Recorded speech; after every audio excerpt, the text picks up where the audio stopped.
Bonjour à tous et bienvenue pour cet épisode numéro 305 du Basket Lab, le laboratoire du jeu. Et aujourd'hui on va parler de drive, l'évolution du drive et des 10 meilleurs drivers de NBA. Et puis comme d'habitude pour soutenir le podcast, iTunes, Spotify, YouTube, petit like ou petites étoiles. Bienvenue dans Basket Lab.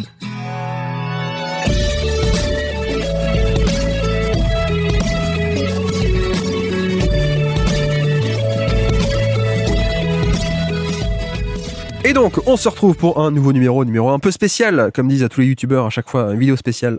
Et aujourd'hui, on reçoit quelqu'un, on va parler de drive, on reçoit quelqu'un pour qui, justement, si pour Jaylen Brown, le seul problème c'était le True Shooting Plus, il serait content. C'est Azad qu'on reçoit aujourd'hui, comment ça va Azad ? Ça va super, écoute, j'aime bien ces petits podcasts matinales, ça commence bien la journée, en plus comme ça après j'ai l'après-midi de libre, donc très bien, fantastique. Et est-ce que t'es d'accord ou pas avec ce que j'ai dit ? Ouais, les problèmes de Jaylen, il y en a beaucoup, le drive en fait partie. C'est pour ça. Mais et pourtant c'est celui des deux, enfin c'est le joueur des Celtics qui fait le plus de drive par match, mais c'est pas forcément le plus efficace. Et il y a un truc qui est un peu rédhibitoire, c'est surtout qu'il prend pas beaucoup de fautes sur ses drives et qu'il est pas forcément vraiment capable de passer. Mais peut-être que là je commence déjà à trop en dire sur la suite de l'épisode, donc on va rester succinct. Bon, effectivement, nous sommes le matin, mais c'est pas pour ça que j'ai une voix comme ça. Hein. C'est pas ma voix du matin d'outre-tombe. Je m'excuse, chers auditeurs, je suis un peu malade. Mais voilà, petit rhume de rentrée. Mais tu sais, c'est un peu comme ça quand j'ai pas mal d'enregistrements là prochainement, donc je suis un peu obligé d'enregistrer. Hein. Mais c'est comme ça qu'on pourra dater quand je publierai parce que c'est pas à la même date. Mais ça me rappelle un peu. Tu sais, ça marche comme ça un peu en géologie. Je sais pas si tu connais un peu en cailloux. En caillou, non, je suis pas un grand expert de caillasse, mais je sais très bien qu'il y a des épisodes à moi qui sortent 1 an après ou 6 mois après. Je suis un peu genre l'espèce de trésorerie de podcast quand il n'y a plus rien à sortir. Pourquoi ? Qu'est-ce qui est passé ? On en avait fait 3 en décembre dernier qui sont sortis genre au printemps ou un truc comme ça, non ? Ou même pendant les playoffs. Ah oui, c'est vrai, oui, 2, non pas 3, 2, t'exagères. Non, effectivement. Bon voilà, excusez-moi pour ce petit rhume, j'espère que je sais pas trop dérangeant. Bon, Azad, de NBA Dreamcast Show, pardon, du trèfle et aussi du Celtics Blog, alors. Ouais, apparemment. Ils recrutent même à l'international maintenant, donc ouais, c'est cool en vrai. J'étais un peu surpris, mais... Explique un peu ce que c'est le Celtics Blog. Le Celtics Blog, en gros, le SB Nation, qui est un média américain autour du sport, qui est assez connu, ils ont des blogs par franchise qui sont affiliés.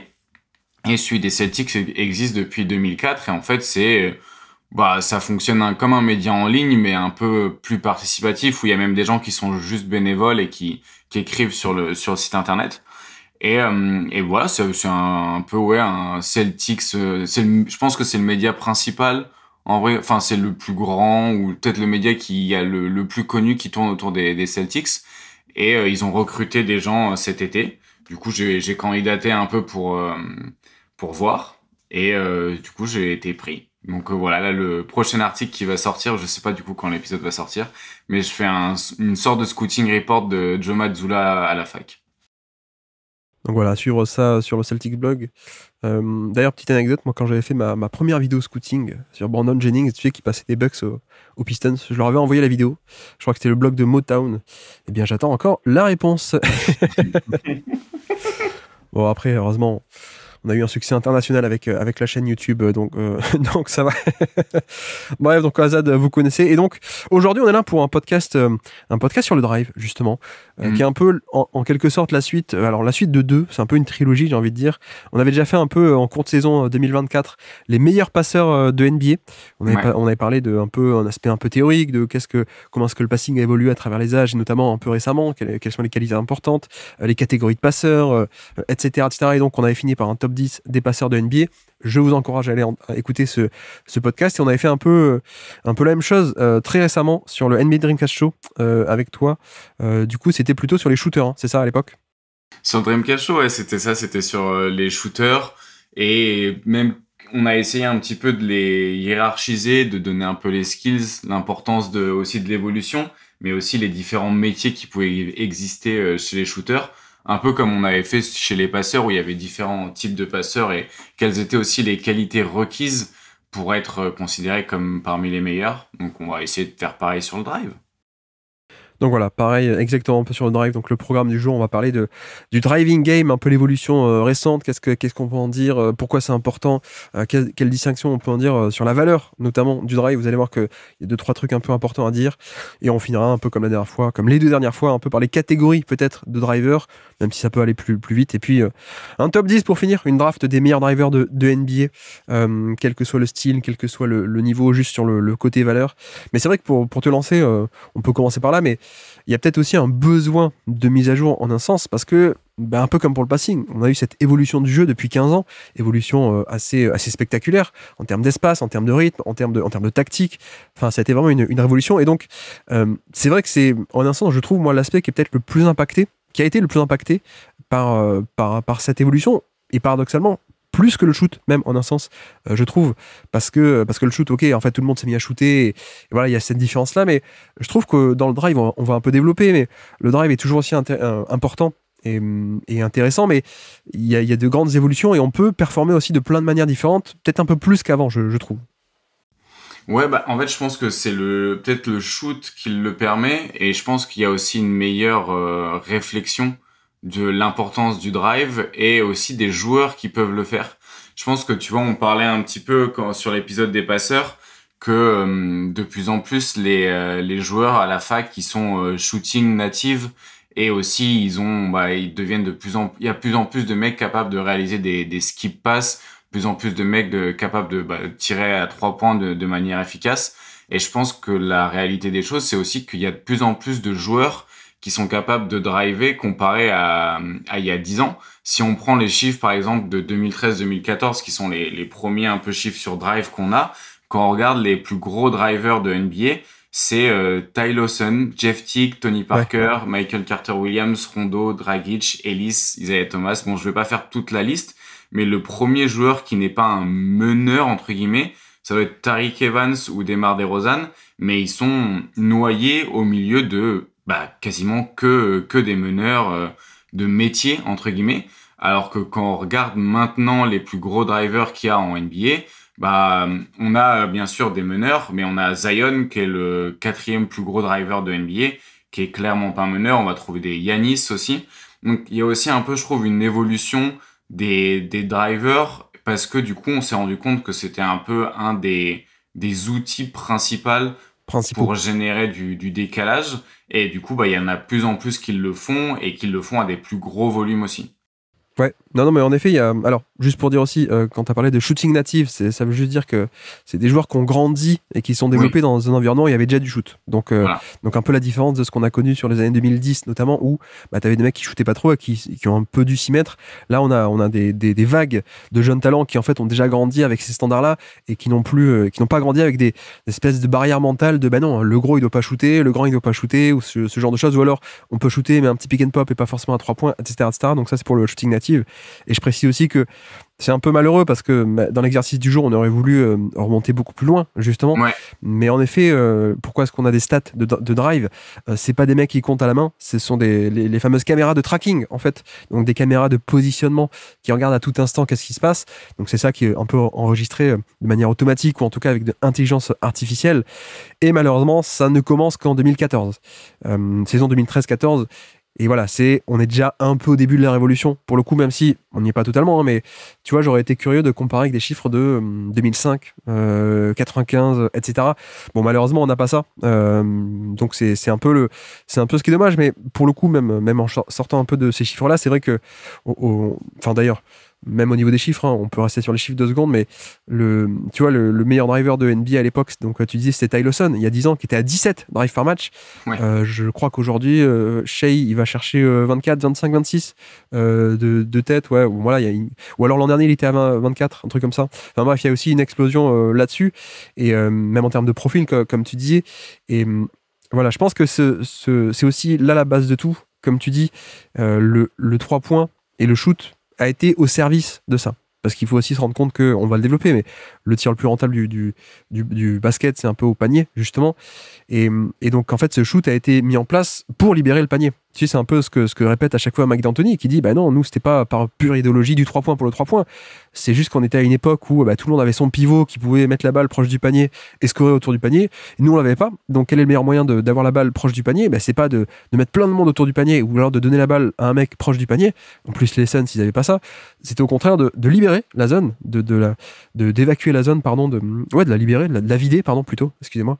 Et comme ça, on peut plus facilement accéder au panier. Et c'est exactement ce qu'on a, je trouve, depuis quelques temps. C'est cette explosion du drive. Elle passe par là, quoi. Elle passe par le fait que non seulement il y a plus d'espace, donc il y en a plus, mais aussi, je trouve qu'il y a pas mal de joueurs avec des qualités un peu différentes qui arrivent un peu à briller là-dessus. Alors qu'avant, il y avait peut-être un peu un stéréotype de, tu vois, il faut avoir un premier pas rapide, un premier pas explosif pour faire la différence. Et voilà, je caricature un peu, mais c'était un peu ça l'idée, quoi. Et la diversité de drivers, elle n'était pas si grande que ça, en tout cas moins grande qu'aujourd'hui, alors qu'aujourd'hui, tu peux briller de plein de manières différentes en termes de style. Tu peux briller avec des qualités finalement très différentes, c'est-à-dire aller un peu lentement, aller un peu vite, aller dans la nuance, aller dans du tout droit, etc., etc. Aller dans la faute, aller dans le toucher de balle, plein de manières différentes, mais parce que tu as cet espace, quoi. Tu peux aussi d'ailleurs, cet espace a aussi permis qu'on ait des drivers qui sont peut-être pas aussi bons en termes de qualité pure de décalage, mais qui, tu vois, on prend l'exemple des Pelicans avec la zoom action, c'est aussi un moyen de lancer pas mal de joueurs qui sont pas top en drive, qui tu les mets déjà en mouvement. Et ça, c'est le genre de système qu'on n'avait pas il y a 15 ans, qu'on n'avait pas encore moins dans les années 2000, 90, etc. Donc, zoom action, c'est un écran, un dribble end off, donc un jeu de main à main dans le périmètre, et donc quelqu'un qui prend comme ça ces deux écrans, qui récupère la balle et qui peut attaquer. Et ça, c'est vrai que tactiquement, c'est des trucs qu'on n'avait pas parce que la zone était occupée sous le panier, en fait.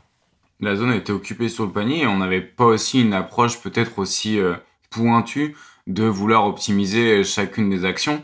Et je trouve que par exemple à Boston, c'est un bon exemple de s'il n'y a pas vraiment forcément de driver excellent, mais par contre ils arrivent à créer des situations de mismatch où du coup tu fais d'un driver moyen un bon driver parce que tu as un des meilleurs spacing de l'histoire et que tu as aussi une grande capacité à obtenir des mismatchs. Donc en fait, toutes ces choses-là sont des leviers. Le shoot, le spacing, l'approche tactique, c'est des leviers pour faire en sorte de pouvoir utiliser le drive de la meilleure manière possible. Et alors comment est-ce que, parce que je voulais aussi commencer par ça, voilà, peut-être des fans un peu plus qui regardent la NBA d'un peu plus loin n'ont pas forcément conscience ou le savent pas ou s'y sont pas intéressés, mais c'est vrai que moi je pense que le drive est quand même le truc le plus important ou un des trucs les plus importants, tu vois, plus que parfois le shoot. En un sens, je parle dans le prisme individuel, hein, tu sais. Longtemps, on a eu ce truc de l'arme ultime en NBA, c'était le pull-up à 3 points. Courant année 2010, hein, l'arme atomique, c'est le pull-up à 3 points parce que quand t'as un défenseur qui reste bas sur pick and roll, la nouveauté des 2010, tu pouvais dégainer ça, donc ça forçait à casser cette défense, etc., etc. Je pense que le drive est quand même le truc le plus important dans le prisme individuel et même dans le prisme collectif. Mais comment est-ce que toi tu expliquerais aussi la valeur d'arriver à driver, donc d'arriver à pénétrer balle en main plein centre du terrain ou même jusqu'au panier, en fait? Il y a une bonne illustration, je trouve, c'est les actions où il y a plusieurs drives. Parce qu'il y a un peu cet aspect que les gens, c'est pas une critique ou quoi, mais j'ai l'impression qu'on perçoit un peu le drive comme une finalité, alors que c'est plus le premier domino que le dernier en réalité. Et du coup, le drive, en fait, sur une seule possession, et tu peux avoir 3 drives par exemple. Donc c'est un peu un outil de création de décalage qui est peut-être le plus efficace pour un joueur qui a le ballon en main. Parce que du coup, tu peux créer des décalages sans ballon, mais pour un joueur qui a le ballon en main, le meilleur moyen d'obtenir des décalages, c'est du coup d'obtenir un drive. Et en plus, on a de plus en plus de défenses qui ont compris que la principale chose à protéger, c'est le panier. Et du coup, en drivant, tu attaques le panier. Et si tu attaques le panier, tu crées une sorte de décalage ailleurs. Donc en fait, c'est un peu un aspirateur à driver, c'est un peu un aspirateur à joueur dans la raquette qui te permet entre guillemets ensuite de pouvoir redistribuer le jeu et recommencer. Il y a un peu ce truc-là, il y a un temps mort de Boston pendant la finale où Joe Mazzulla il dit essayez pas de faire un home run sur le premier drive, un drive, 2 drives, 3 drives. Le but c'est d'obtenir le meilleur tir possible.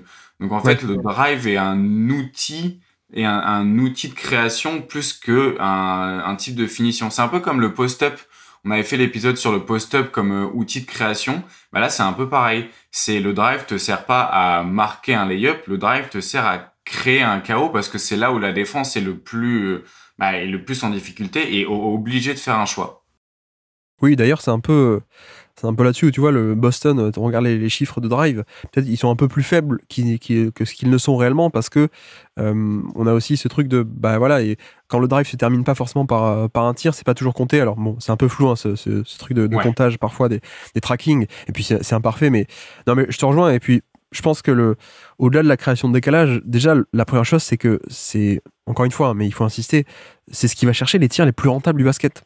Oui. Vraiment, la différence de rentabilité, et on est tous d'accord, hein, c'est tous magnifique, hein, un pull-up de Kevin Durant, un fade-away au poste bas, ou pareil Michael Jordan, Kobe, ou tout ce que vous voulez, ou même un long tir à 2 points, c'est hyper dur, même un pull-up à 3 points, ok.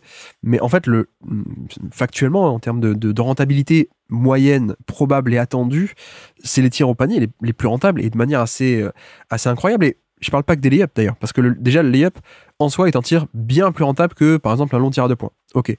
Mais il y a aussi le fait que quand tu drives et quand tu fais un drive vers le panier, c'est aussi l'exercice qui te permet d'avoir des lancers francs, qui sont là pour le coup le tir le plus rentable du basket de très très très très loin pour le coup en termes de productivité moyenne. Donc lay-up et lancers francs, c'est ce que ça te permet d'avoir, pardon, c'est les tirs les plus rentables du basket. Le fait de casser une défense, comme tu l'as dit, parce que tu as cette création de décalage, et en plus il y a un aspect aussi très géographique en un sens, parce que, alors pas tout le temps, mais en général, t'es plutôt plein centre du terrain quand tu drives. Et même quand tu drives sur le côté, bah, tu te rapproches du panier qui, encore une fois, est plein centre du terrain. Donc il y a aussi cet avantage stratégique, je trouve, hein, enfin sur le drive, de géographiquement sur le terrain, on va dire, t'es en plein cœur de l'action. Et donc c'est là où t'as toutes les options possibles. Tu vois, si t'as une aide qui vient, bah, tu peux faire une passe. Et donc, la valeur aussi de pas mal de drive ou de pick and roll qui sont plein centre, pourquoi est-ce qu'on fait ça? C'est que bah, si t'as une aide qui vient côté gauche ou côté droit, bah, le mec il peut passer des deux côtés. J'exagère un peu, mais c'est un peu l'idée. Donc, c'est aussi, je trouve, une des valeurs de ça, c'est cet aspect. Et bon, ça a beaucoup de valeur.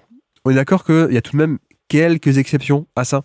C'est-à-dire que le drive est peut-être, je trouve, l'élément le plus discriminant en termes de valeur sur les équipes et les joueurs, mais on a tout de même des exceptions, mais qui pour le coup sont vraiment des exceptions, parce qu'en fait, le drive, comme tu dis, est un moyen, c'est pas une fin en soi, et donc tu as quelques exceptions qui vont chercher la même finalité, les tirs au panier généralement, mais qu'ils font un peu de manière différente. Donc là, je pense notamment évidemment à Jokic, une attaque qui est drivée par Jokic, une attaque de Denver, ça va pas être beaucoup de drive, mais pourquoi? Parce que tu as un joueur qui est capable à lui seul d'être le mouvement, en tout cas de tirer profit de ce mouvement autour de lui, et donc il n'y a pas ce côté, c'est le drive qui va tout driver, justement, pour le petit jeu de mots. Mais donc Jokic est un peu une exception. Les Warriors aussi, Warriors et Spurs, on va dire, de l'époque, parce que Curry est à ce point une anomalie historique, hein. Je peux vous renvoyer vers les podcasts qu'on a fait sur lui, mais c'est une anomalie en termes de mouvement off-ball et en termes de création de décalage. Donc ça passe pas par le fait de driver balle en main. Donc voilà, Warriors et Curry, la motion de Spurs, offense des Spurs aussi, évidemment, mais tu vois, des exceptions comme ça, on va pas en trouver tant que ça, finalement. Et je trouve que, en un sens, il faut pas prendre ça comme exemple. Oui, des exceptions peuvent arriver, c'est-à-dire que t'es pas obligé de passer par cet outil du drive pour arriver à la finalité qui est créer le chaos, être plein centre de la défense et prendre des tirs au panier, ou être dans la zone la plus dangereuse du basket qui est proche du panier. Mais c'est vrai que c'est peut-être le drive le moyen le plus facile, également le plus classique et le plus facile, parce qu'un Curry ou un Jokic ou un collectif des Spurs, bah, tu le trouves pas tout le temps en fait, hein. Oui, c'est ça. Et il y a un peu l'aspect c'est le drive, c'est un peu inéluctable ou entre guillemets, tu peux attaquer un peu toutes les défenses avec du drive, alors que parfois certains mouvements off-ball, ça va être peut-être plus difficile de les mettre en place face à certaines défenses. Alors que t'as un peu ce truc-là de le drive, peu importe la match-up, normalement tu vas devoir pouvoir le mettre en place Ouais. et tu peux décider de plus ou moins insister dessus selon ton effectif et selon qui sont tes plus gros porteurs de balles. Par exemple, je pense que une équipe comme les Sixers, c'est l'année dernière non plus, avec Embiid et sans James Harden, ils ont dû avoir un peu moins de drive. Donc, t'as pas non plus toujours des joueurs capables de porter un haut volume de drive. Mais l'idée, c'est d'arriver à le faire de manière collective si t'en as les moyens et que aussi, il y a parfois peu d'approches off-ball. Alors qu'une équipe comme Utah, par exemple, eux aussi, ça va être beaucoup plus de mouvements sans ballon, mais eux, c'est peut-être un peu plus par manque de driver pour le coup. Ouais. Ils ont très peu de joueurs qui sont capables de faire du drive et du coup, ils sont obligés de développer autre chose. Et là encore, hein, le Jazz de Will Hardy, on est peut-être sur une anomalie à l'échelle de la NBA parce qu'on n'a pas Oui. autant de collectifs qui ressemblent à ce que fait le Jazz en attaque, quoi. Exactement. Et après, est-ce que c'est parce que Will Hardy veut vraiment insister là-dessus ou est-ce que c'est pour l'instant les seuls joueurs qu'il a, ils peuvent pas vraiment Ouais, driver? ouais. T'as un peu ce truc-là faudrait le voir avec une vraie équipe, entre guillemets, pour s'en rendre compte. Et puis t'as même Boston, par exemple, qui est une équipe qui drivait très peu l'année dernière. Et les chiffres de drive en finale ont complètement explosé. Mais c'est parce qu'ils se sont retrouvés face à Dallas, qui avait un backcourt Doncic-Kyrie qui était beaucoup plus facile à attaquer, entre guillemets. Et du Ouais. coup, ils ont plus appuyé sur ce bouton-là. Alors que face à Miami, qui a une défense qui a des joueurs qui sont beaucoup plus capables de rester devant, ou de la défense de zone qui est beaucoup plus armée à contenir du drive, bah, du coup, ils ont drivé moins qu'en saison régulière, alors qu'ils étaient déjà sur des petits volumes. Donc, tu as une question un petit peu de à quel moment tu veux utiliser ce levier-là du drive, mais c'est un levier qui est un peu universel. Alors, sur Embiid, tu vois, pour moi, c'est effectivement une des autres anomalies, entre guillemets, mais voilà, parce que t'en as combien d'autres des Embiid? C'est pas une attaque qui base sur le drive, c'est un mec qui va être proche du panier. Donc Ouais. voilà, c'est ça, oui, ça peut marcher. Et encore, même là, même sur ce côté anomalie il peut te porter une attaque très haut de par son jeu au poste, donc un peu plus loin du panier, plutôt que le drive depuis le périmètre vers le panier. Même là, tu vois, Nick Nurse est arrivé, Nurse, spécialiste du drive, hein, justement, il aime beaucoup, c'est avec la fameuse weave offense dans le périmètre, qui met en place du mouvement avant d'attaquer sur drive. Bah, même Embiid est devenu le meilleur driver de NBA sur des faibles volumes. Ouais. Mais tu vois, tu prends les mecs qui sont, je crois, 4 ou 5 par match, je crois qu'on avait parlé dans les bilans 2024, mais parmi les drivers à petit volume, c'est le meilleur de NBA parce que il est tellement puissant aussi que quand tu le mets, même lui, quand tu le mets en position avec plein d'espace, de ce dont on parlait là, plein d'espace, bah, il arrive à attaquer le panier assez bien etc. Et j'insiste un peu sur ce côté exception parce que tu vois, ce qui pourrait être simple et direct, et d'ailleurs peut-être que certains auditeurs se posent la question, mais ce serait de regarder le facteur de corrélation entre, par exemple, hein, trouver une corrélation entre le nombre de drives et ton offensive rating, par exemple. Et ça, on a déjà essayé un peu, enfin en tout cas moi, j'ai déjà essayé un peu de faire des trucs comme ça, et bah, t'arrives très vite à une limite parce que, bah, comme dit, t'as 2 ou 3 exceptions, parfois un peu plus, mais t'as 2 ou 3 exceptions qui vont un peu tout foutre en l'air parce que, bah voilà, Denver, c'est une attaque d'élite, les Warriors à l'époque, attaque d'élite, et sur un moule qui est différent, mais je sais pas si tu vois ce que je veux dire, mais ça vient un peu perturber tous ces chiffres parce que, oui, il y a des exceptions, donc c'est pas pour dire, pour être une bonne attaque, il faut un drive. C'est pas ça. C'est, pour être une bonne attaque, il faut en général plutôt pas mal scorer au panier, soit en volume, soit en efficacité, mais pour le coup, le drive est peut-être le moyen le plus classique, le plus facile d'y arriver, grosso modo, plutôt que d'avoir un mec littéralement une anomalie de l'histoire. C'est un peu ça l'idée. Et puis il y a aussi d'autres dans le côté anomalie ou un peu truc qui sort du lot. Enfin, tu vois, par exemple, hein, les Kings, c'est peut-être le truc qui se rapprochait le plus de Denver, avec Sabonis qui se rapproche le plus de Jokic. Mais même lui, c'est pas assez une anomalie. Je sais pas si t'avais un peu suivi, mais ils sont passés de première attaque de NBA l'an dernier, enfin il y a 2 ans, 2023, à première à moyenne à peine en 2024. Donc une chute drastique. Pourquoi? Parce que bah, t'as les équipes qui justement ont fait des rotations, des pré-rotations, elles se sont ajustées après 2023 et l'accès au panier a été totalement bouché. Donc tu vois, même Sabonis qui est un peu le mec qui se rapproche le plus de Jokic, mais même lui ça marche pas quoi. Parce que Jokic est à ce point une anomalie, donc je souligne. Mais il y a un autre type aussi d'exception pour moi, où il n'y a pas forcément un énorme volume de drive, c'est, je trouve, hein, je sais pas ce que t'en penses, mais un peu cet aspect de méga spacing. Tu vois, bah, pour moi, le Boston, ça rentre totalement là-dedans. Le spacing est à ce point génial que bah, ça marche, quoi, avec un peu de drive, mais aussi, d'ailleurs, un peu de post-up. Hein, donc, beaucoup de post-up, création de mismatch, comme tu disais. Donc, bah voilà, on retombe un peu sur l'aspect de on se rapproche du panier, on attaque un mismatch proche du panier. Donc, techniquement, on a la finalité, c'est-à-dire proche du panier. On va casser la défense en plein cœur. On attire des défenseurs en plein cœur de la défense, même si on fait pas un drive. Donc, exception Boston pour le spacing. Et tu vois aussi, j'avais noté le Jazz en 2021 aussi. Le Jazz, meilleure attaque de NBA, etc. Pas forcément beaucoup de drivers, même pas beaucoup. Mais le spacing était tel que ça marchait. Donc, voilà, grosso modo, je sais pas ce que t'en penses, mais il existe 2-3 exceptions. Mais on va dire que la norme et le moyen le plus facile, c'est d'avoir un mec ou plusieurs qui t'assurent un peu ce niveau de création par le fait de pénétrer balle en main en plein cœur de la défense. Et c'est comme ça que le décalage est le plus fréquent à créer, en fait. Ouais, bah dans tous les cas, c'est pour ça que je parlais un peu que c'est universel, c'est-à-dire que même l'équipe qui en fait le moins par match cette saison, elle en fait 37 par match, ce qui est Ouais. Denver. Donc sur du, je sais pas, 100 possessions, t'as quand même celle qui en fait le moins, c'est quand même un tiers en tout cas, elle en fait quasiment sur un tiers de ses actions. Et t'as les chiffres de il y a 10 ans, par exemple, juste, Et tu les as ou pas? ouais, clairement, je peux trouver ça tout de suite. Il y a 10 ans, celle qui en faisait le moins, c'était 26 par match. Ouais, donc C'était ça fait quand Bulls. même un écart énorme, quoi. Et celle qui en faisait le plus, c'est 42. Alors que du Ouais, coup, 10 ans plus tard, celle qui en fait le plus, c'est 62. Et celle qui en fait le moins, c'est 37. ouais, ouais. Donc oui, je pense qu'il y a des mecs dans des bureaux d'études qui se sont quand même rendus compte que que c'était plutôt utile le drive. Les fameux mecs à lunettes qui font des réunions, c'est ça. Oui, exactement. Bah, les mecs qui regardent pas les matchs, mais qui utilisent des Les tableurs Excel. Excel. Ouais, en effet, en effet. Bon, voilà un peu pour l'importance du drive.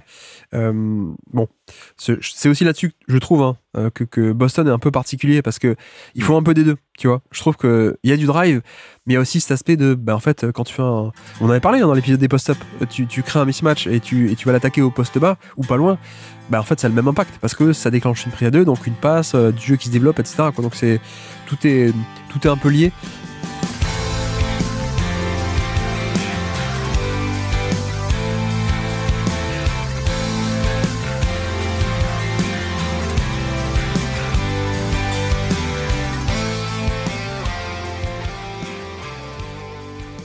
Mais oui, alors aussi, on peut enchaîner toujours un peu sur cet aspect théorique, mais je trouve que ce qui est intéressant avec le drive, et un peu contrairement à notre épisode qu'on avait fait ensemble sur le NBA Dreamcast Show, sur le shoot, c'est que le drive, finalement, tu peux briller de plusieurs manières différentes, en un sens. Alors que le shoot, bon, il y a aussi cette facilité avec le shoot que bah, Ça rentre pas, quoi. bah voilà, ça rentre pas, je sais pas le dire, mais il y a cet aspect de shoot, bah, ça rentre ou ça rentre pas, donc on peut un peu plus se fier au côté efficacité et aux chiffres bruts, alors que drive, je trouve que une distinction importante à faire, et j'en aurai une deuxième après, mais une première distinction qu'on peut faire, c'est que la valeur d'un driver, ce n'est pas forcément que l'efficacité et pas que le scoring, en fait. Non, bah déjà, il y a une notion de faute. Donc déjà, t'as un truc en plus que t'as pas sur le 3 points, c'est t'as pas seulement ton pourcentage aussi au tir, t'as ton pourcentage de drive où tu provoques une faute, et du coup aussi ton pourcentage au lancer franc qui influe sur ton efficacité. Donc rien que l'efficacité au scoring, genre vraiment le truc basique de combien tu mets de points par tir ou de points par drive, rien que là, elle est beaucoup plus genre nuancée que sur le tir à 3 points. Ouais. Ouais. Mais non, ce que je voulais dire, c'est que surtout qu'il y avait il y a le passing aussi, tu vois. La Oui, valeur d'un driver, oui. c'est pas que le scoring, il y a aussi cet aspect de passing. Et du coup, de perte de balle. Parce que, tu vois, t'as aussi l'aspect de ceux qui passent beaucoup, mais t'as aussi ceux qui, sur drive, qui perdent la balle. Alors Ouais. que un tir, c'est vraiment, genre, c'est assez binaire quand même. Et là, t'as l'idée de, est-ce que t'es plutôt un driver qui passe et qui va engendrer une assist, ou t'es un joueur qui passe et qui va engendrer pas forcément grand chose d'autre. Donc, tu peux aussi calculer, par exemple, le ratio d'assist par passe sur drive, pour voir si c'est un mec, après son drive, il a créé un décalage suffisant pour générer une assist ou pas. Après, ça dépend beaucoup aussi du contexte, hein. Mais t'as beaucoup plus de calculs qui rentrent en compte. Et en plus, t'as énormément, moi, ce que j'adore avec le drive en particulier, en 2024, c'est que les joueurs qui drive sont vraiment différents de taille, de physique, de qualité. Et j'essaie même, tu vois, un peu bêtement de me dire, bon, c'est quoi la qualité la plus intéressante sur Drive? Et quand tu regardes tu prends les 4 mecs qui drive le plus, par exemple, t'as SGA, Jalen Brunson, Doncic et Zion Williamson. Tu te dis, il n'y en a pas un des 4 qui est un très bon driver pour la même raison. C'est ça, ouais. Alors que pour le shoot, si tu prends que les plus gros volumes de catch and shoot ou les plus gros volumes de pull-up, tu vas être là, bon, bah, c'est assez évident de pourquoi ça fonctionne. Là, il y a énormément de nuances à donner et on n'a même pas parlé encore des drivers qui, comme on disait, finissent presque un drive sur 2 par une passe, qui sont aussi très dangereux, comme par exemple un joueur comme Tyrese Haliburton. Bah, c'est ça, c'est un peu la distinction que j'ai envie de faire. Enfin, les deux d'ailleurs. La deuxième distinction à faire, c'est que, comme tu dis, beaucoup plus qu'en shoot, on peut avoir des styles différents, mine de rien, alors qu'en shoot, il y a quand même une certaine universalité. On en a parlé de quand même le pull-up a pas mal de valeur pour comparer au catch and shoot, etc. Alors que là, on peut pas dire que forcément un Doncic qui va plus lentement, c'est pas forcément à ce point meilleur qu'un SGA au même titre qu'un pull-up aurait un peu plus de valeur dans le jeu en termes de création tactique, etc. qu'un catch and shoot. Donc ça, c'est une distinction, c'est par rapport au style de jeu et au métier différent finalement. Et l'autre, comme je dis et comme tu parlais avec Haliburton là, mais cet aspect où en fait on peut moins se fier au résultat en fait, au résultat un peu brut, notamment d'efficacité, parce qu'il y a toute cette valeur de passing en fait, et que comme tu dis, il y a des joueurs qui font aussi des drives, même pas pour scorer, mais pour passer. Donc pourquoi ce que je dis là, c'est que on pourrait, tu vois, pour faire notre top 10 qu'on fera à la fin, ou notre méga draft des meilleurs drivers de NBA, en fait on ne peut pas, je trouve, juste prendre le classement de qui est le plus efficace en drive cette saison et un peu piocher dans l'ordre décroissant quoi. Tu vois, à mon avis ce serait un peu une erreur. Et l'exemple que je cite à chaque fois, mais je pense que c'est un des meilleurs, c'est Westbrook.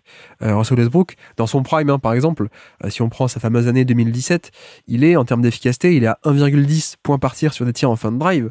Bon, c'est une efficacité, on ne sait pas trop à quoi ça correspond les chiffres bruts, mais sachez que sur les gros volumes, c'était 15e, meilleure efficacité / productivité, 15e sur 28. Donc on était littéralement dans la moyenne. Mais pourtant, je pense que cette année-là, et même un peu les années avant, je pense que Westbrook était largement dans le top 5 ou top 3 des meilleurs drivers de NBA, à mon sens, parce que la valeur de son drive allait bien au-delà de simplement à quel point est-ce qu'il peut scorer. Alors, ça fait partie, on est d'accord. Mais je veux dire, tu vois, c'est... Voilà, quand on prenait le shoot, c'est à quel point il l'aimait ou il l'aimait pas. Avec pondération de la difficulté du type de tir, etc. On peut pas tout comparer, on est d'accord, mais il y avait quand même un certain aspect. Donc, les meilleurs, c'est aussi les plus efficaces. Et puis, voilà. Et puis ensuite, on descend. Là, avec le drive, il y a aussi cette distinction. Je trouve que mais il y a aussi des mecs qui font des drives pour passer, et Westbrook notamment, qui était un moteur d'attaque absolument exceptionnel avec ça, avec cet aspect de détonation dans les défenses, et presque, mais il y a des fois il n'était pas efficace en fin de drive lui-même, c'est un certain type de déchet, donc c'est un peu dommage, d'accord, mais il faut rajouter plein de valeurs sur toutes les fois où il drivait dans la raquette, il déclenchait des aides et il créait des décalages, et puis il faisait la passe, et c'est littéralement comme ça que ça crée du jeu. On rappelle que son année 2017, où il est élu MVP, c'est une année où l'équipe est très défensive. C'est une équipe extrêmement défensive, et lui est un peu là, et tu vois, de par son seul drive, j'exagère un peu, mais de par son seul drive, il amène une équipe et un personnel offensif qui serait 30e de NBA en termes d'attaque, il le porte 15e ou 12e, je sais plus combien, mais voilà, tu as aussi cette valeur de création collective, on va dire. Donc ce passing, donc je t'annonce que, je sais pas ce que t'en penses, mais je pense qu'on ne pourra pas, pour notre top 10, juste prendre la liste des drivers les plus efficaces. Non, la valeur du drive ne se résume pas à l'efficacité au scoring sur drive. Et en plus, est-ce que le manque d'efficacité au scoring sur drive, elle est pas moins handicapante, parce qu'en réalité, même si t'es moyen sur drive, si t'es capable d'en générer beaucoup, du coup, il y a une certaine notion d'efficacité, entre guillemets. De dire, il y a peut-être moins de déchets à être un peu moins efficace sur drive, parce que, en fait, c'est déjà efficace le fait de faire un drive. Il y a pas un peu ce truc-là de genre, ça coûte moins cher, entre guillemets, d'être mauvais sur drive? Est-ce que toi-même, tu comprends ce que tu dis ou pas? Mais je pense que toi, t'as compris. Mais du coup, c'est bien parce que toi, t'es un bon traducteur de ce que moi, j'essaye de dire. Oui, qu'il y a une certaine valeur dans le volume et dans le fait qu'il n'y ait pas autant de déchets, quoi, au final, tu veux dire. Oui, en fait, il y a le truc de si t'es capable de le faire de manière régulière, de créer des décalages, mais pas d'être hyper efficace à la finition. Tu vois, je pense à un joueur comme Trae Young, par exemple, cette saison, qui est pas forcément exceptionnel à la finition au drive pour des raisons physiques, tout simplement. Mais d'un autre côté, t'es quand même obligé de venir le défendre, parce que si tu viens pas, lui va quand même pouvoir avoir une certaine qualité de finition au drive. Et par contre, là où lui excelle, c'est à punir les défenses du coup qui vont venir aider par sa grande capacité de passing. Donc il y a un peu ce truc-là de être moins efficace au drive, ça va pas coûter si cher que ça, parce que même si t'es pas efficace sur drive, t'es quand même à 1,1 point par tir, 1,2 points par tir, ce qui sont un peu en dessous de la moyenne, mais en fait 15 points par tir, c'est quasiment l'offensive rating moyen de NBA, donc c'est pas si grave que ça en réalité. Ah d'accord, j'ai compris. Tu parles aussi de la valeur du tir au panier et que bah, même si Ouais, t'es moins bon que beaucoup au panier, bah, c'est quand même un tir sur lequel, qui est plus rentable que l'intégralité des autres tirs en NBA. Genre, il oui, vaut mieux voilà. être 28e sur 30 au panier, mais en prendre beaucoup, plutôt que Ouais, prendre des tonnes de long pull-up à 2 points, mais être top 10. Bah, la 28e efficacité sur Drive est quand même plus grand, c'est un chiffre plus grand que top 10 au long 2, quoi. Effectivement. Ouais, effectivement. Effectivement, d'ailleurs, c'était un peu je crois que c'est OKC qui était comme ça en 2023, où ils prenaient des tonnes de tirs au panier, ils étaient mauvais, mais il y avait un offensive rating qui était pas si mal que ça, parce qu'en fait, tu vois, tous les Lou ouais. Dort et les mecs comme ça, ils étaient nuls au panier, mais comme le tir est tellement rentable, bah ouais, prenez ça plutôt que prendre des longs 2, et donc c'est gagné, quoi. Donc oui, effectivement, il y a cet aspect-là. Et bon, j'ai cité un peu Westbrook sur la valeur du passing et de la création collective par le drive, parce que c'est peut-être le meilleur exemple qu'on ait depuis 10 ans. Mais tu vois, il y en a d'autres comme ça, hein. Je pense que John Wall aussi, si on reprend cette fameuse saison 2014, première année où on a les chiffres, bon, bah, il était seulement, entre guillemets, seulement 9e de NBA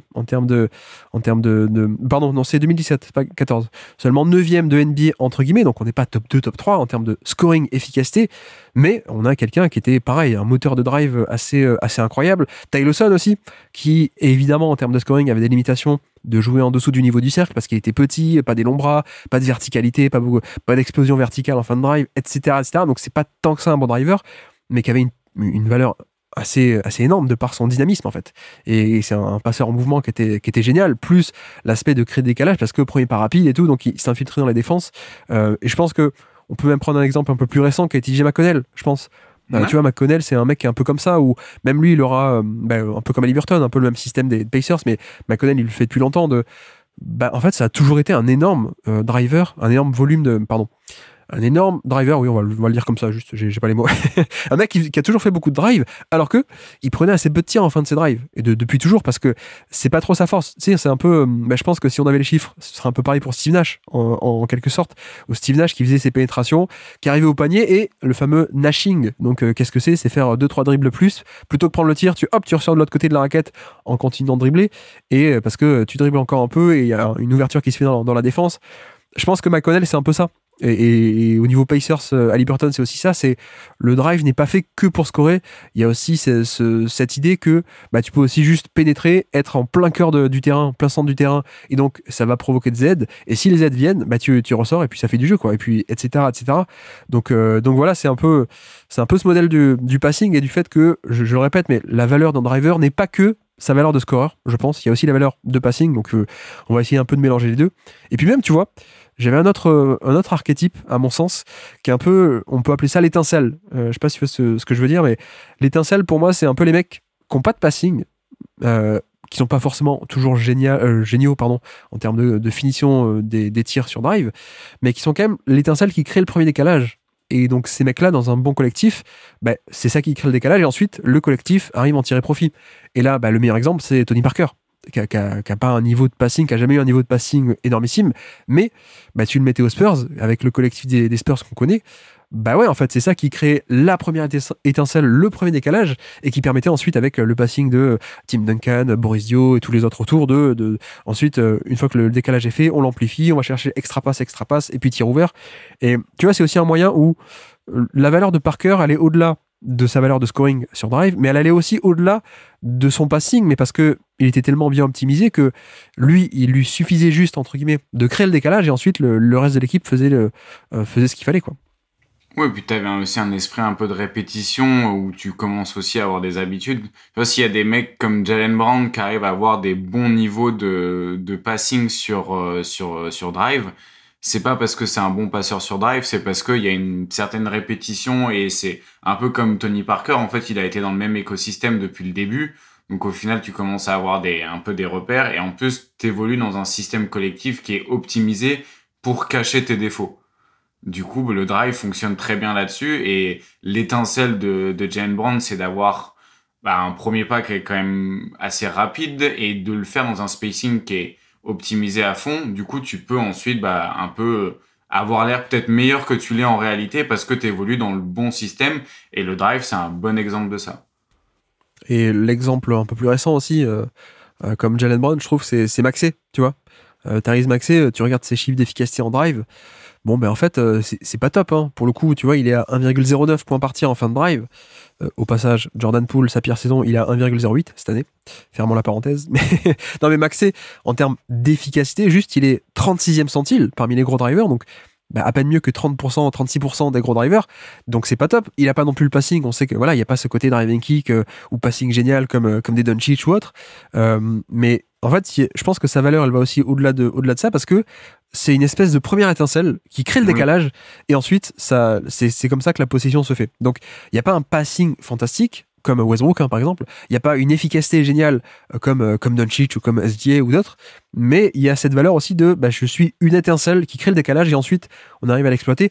Et d'ailleurs, c'est un des meilleurs drivers de NBA, on va en parler, SGA. Mais SGA, c'est un peu pareil, tu vois, je trouve. Il n'y a pas un passing qui est si fou que ça. Hein. Quand tu le compares à des Doncic ou autres, il n'y a pas un niveau de créativité qui est génial. Mais en fait, il crée tellement de décalage de par son drive que ensuite, il a juste à faire des lectures assez simples de je drive, il y a 3 mecs qui viennent sur moi, je fais la passe simple vers le shooter ouvert à une passe près.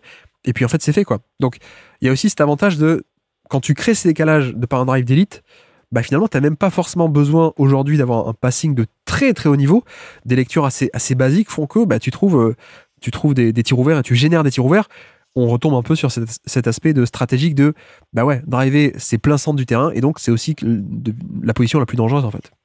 Ouais, là où en plus SGA il a un avantage concurrentiel sur Tyrese Maxey, c'est la taille.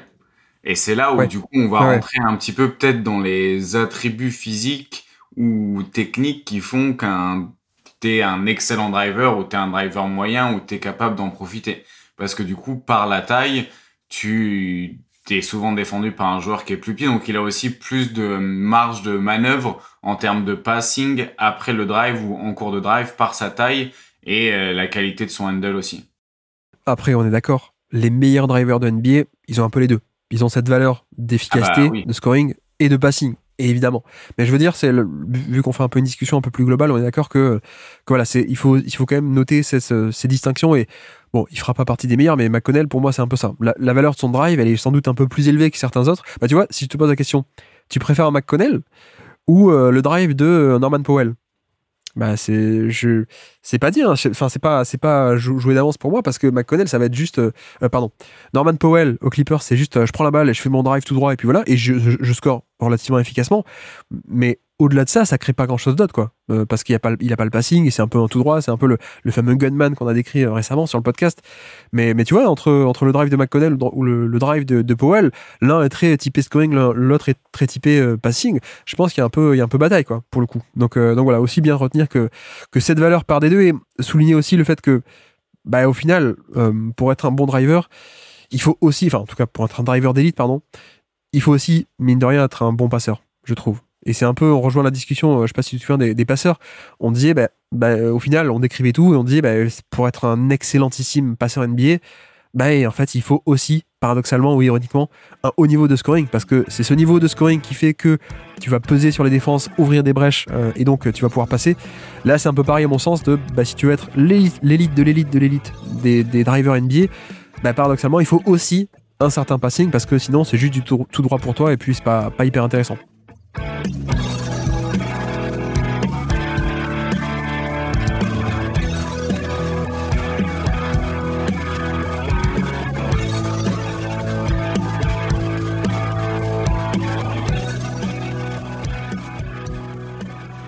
Oui, donc on peut enchaîner avec ce que tu commençais à dire sur l'autre distinction pour moi. On peut briller avec des styles très différents, ce qui n'est pas le cas en shoot, pas tant que ça. Et donc, tu commençais à parler des qualités. Alors, quelles sont pour toi les qualités pour être un bon slasher en NBA? Un bon slasher? On dit un slasher pour un driver aussi? Oui, slasher, driver, c'est un peu les deux, non? Ok, pour moi, un slasher, c'était un joueur qui le récupérait, enfin, c'était plus sur du stampede action ou même sur du cut, mais d'accord. Pour moi, un slasher, oui, c'était quelqu'un qui coupait la défense, mais qui initiait sans ballon. Enfin bon, bref. Certains l'utilisent comme ça, en effet, mais j'ai déjà aussi beaucoup entendu slasher pour juste driver, quoi. Ok, très bien. Point dictionnaire fini. Pour moi, il y a une partie peut-être qu'on n'a pas encore discuté, c'est la qualité de dribble. Et je pense que vu que le drive passe quand même par du dribble pour le coup, et il faut être capable du coup d'initier le drive et de le maintenir en vie, parce que le drive, en fait, ce qui est un peu parfois difficile, et c'est là où on voit certaines premières limites avec le dribble, c'est qu'il faut arriver à le garder en vie dans un espace qui est de plus en plus étroit. C'est-à-dire que déjà, initier le drive et faire le premier décalage, il faut avoir une certaine qualité de dribble. Et ensuite, il va y avoir, par exemple, si tu le fais après un pick and roll et que tu vas split, donc tu vas passer entre les deux défenseurs, ou si tu vas ignorer l'écran et faire un crossover pour repartir dans l'autre côté et arriver à maintenir cette ligne directrice en direction du panier avec le drive, donc le dribble qui est encore en vie et la défense qui est en train de petit à petit se contracter autour de toi. Il faut avoir une sacrée qualité de dribble pour déjà pas perdre le ballon, pas devoir arrêter ton dribble, parce qu'à partir du moment où tu arrêtes ton dribble, ton drive est mort et tu as que le choix entre tirer et passer ou t'arrêter et du coup un peu tuer l'action dans l'œuf. Du coup, je trouve que pour moi, cette qualité de dribble, elle est hyper importante. Et quand on voit les gros drivers, tu te rends compte que c'est des joueurs qui sont plutôt à l'aise avec le ballon en main et qui n'ont pas forcément besoin de récupérer le ballon en mouvement pour pouvoir justement créer du décalage. Donc peut-être une des premières qualités qu'on n'avait pas encore discuté jusqu'à maintenant, c'est comment tu es à l'aise avec le ballon dans plein de manières différentes et ta qualité de dribble, quoi. Oui, finalement, le côté, comme on dit, il y a plus en plus d'espace en NBA sur le terrain. Il faut aussi savoir évoluer dans cet espace, très, très simplement. Et on parle d'espace, mais tu vois, paradoxalement, il y a plein d'espace, mais il y a aussi des défenses de plus en plus dynamiques et agressives. Oui. Donc, en fait, tu vas avoir beaucoup de... Peut-être à une époque, il y avait moins d'espace, moins de spacing en soi, mais un jeu un peu plus fixe. Donc, c'était avant. Là, il y a plus d'espace en soi, mais il faut aussi parfois un peu naviguer entre une aide qui arrive du côté droit, ensuite du côté gauche, etc. Donc il y a cette notion d'adaptabilité en mouvement, elle s'applique sur le drive, évidemment, et elle passe par la qualité de dribble, en effet, qui est assez primordiale. Et je pense que, comme tu dis, je pense qu'il peut exister des bons drivers avec un dribble relativement limité, mais par contre, si tu veux être un des meilleurs drivers de NBA, je pense que ça passe par ça, quoi. Tu vois, j'imagine très bien un mec qui est explosif arriver à faire du tout droit et avoir du succès. Par contre, il faut que tu aies un dribble largement plus que ça, largement fonctionnel, en fait, si tu veux être capable de faire plus que du tout droit et être parmi les meilleurs de NBA, l'élite, que ce soit en termes de, t'as un stun qui arrive depuis le côté fort, il faut éviter cette aide. Ensuite, il faut repartir de l'autre côté, les changements de direction aussi, d'ailleurs. Tout ça, tout ce jeu-là. Effectivement, je pense qu'il y a un niveau de dribble assez élevé à avoir pour faire partie de l'élite, évidemment. Et d'ailleurs, l'autre aspect, si tu me permets d'enchaîner avec un autre point, c'était par rapport à l'explosivité, justement.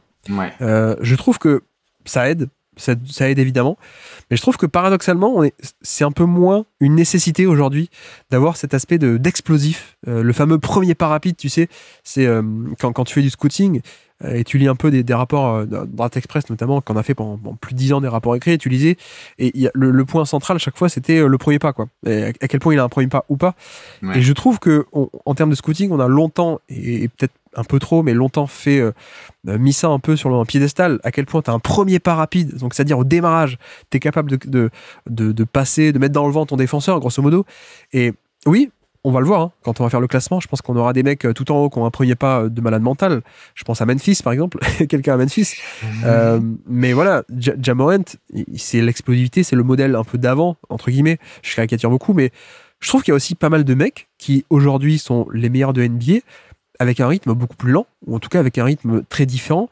Mais parce qu'en fait, il y a tellement d'espace en NBA aujourd'hui, modulo le dribble, comme on a dit, de savoir s'en servir aussi, de savoir naviguer dans l'espace, mais je pense qu'il y a tellement d'espace que tu peux, sur un rythme un peu plus lent, si tu sais jouer, si tu as un savoir-faire, et si tu sais maîtriser d'autres aspects un peu plus méthodiques, un peu plus de nuances de drive, changement de direction, changement de rythme, les crossovers, ce genre de choses, tu peux aussi arriver à briller et à être parmi les meilleurs de NBA, en fait, avec un rythme plus lent. Donc c'est peut-être un peu, pas complètement, évidemment, ça on caricature pour faire passer l'idée, mais je trouve qu'on a un peu la mort du premier pas comme le truc incroyable, le truc primordial, comme ça, souvent, en tout cas longtemps était le cas un peu en NBA.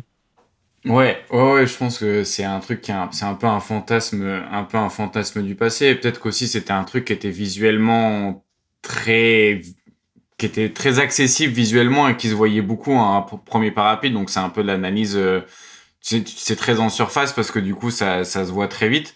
Après, il y a un peu genre l'idée d'imaginer un Jaden Ivey par exemple dans le spacing de Boston.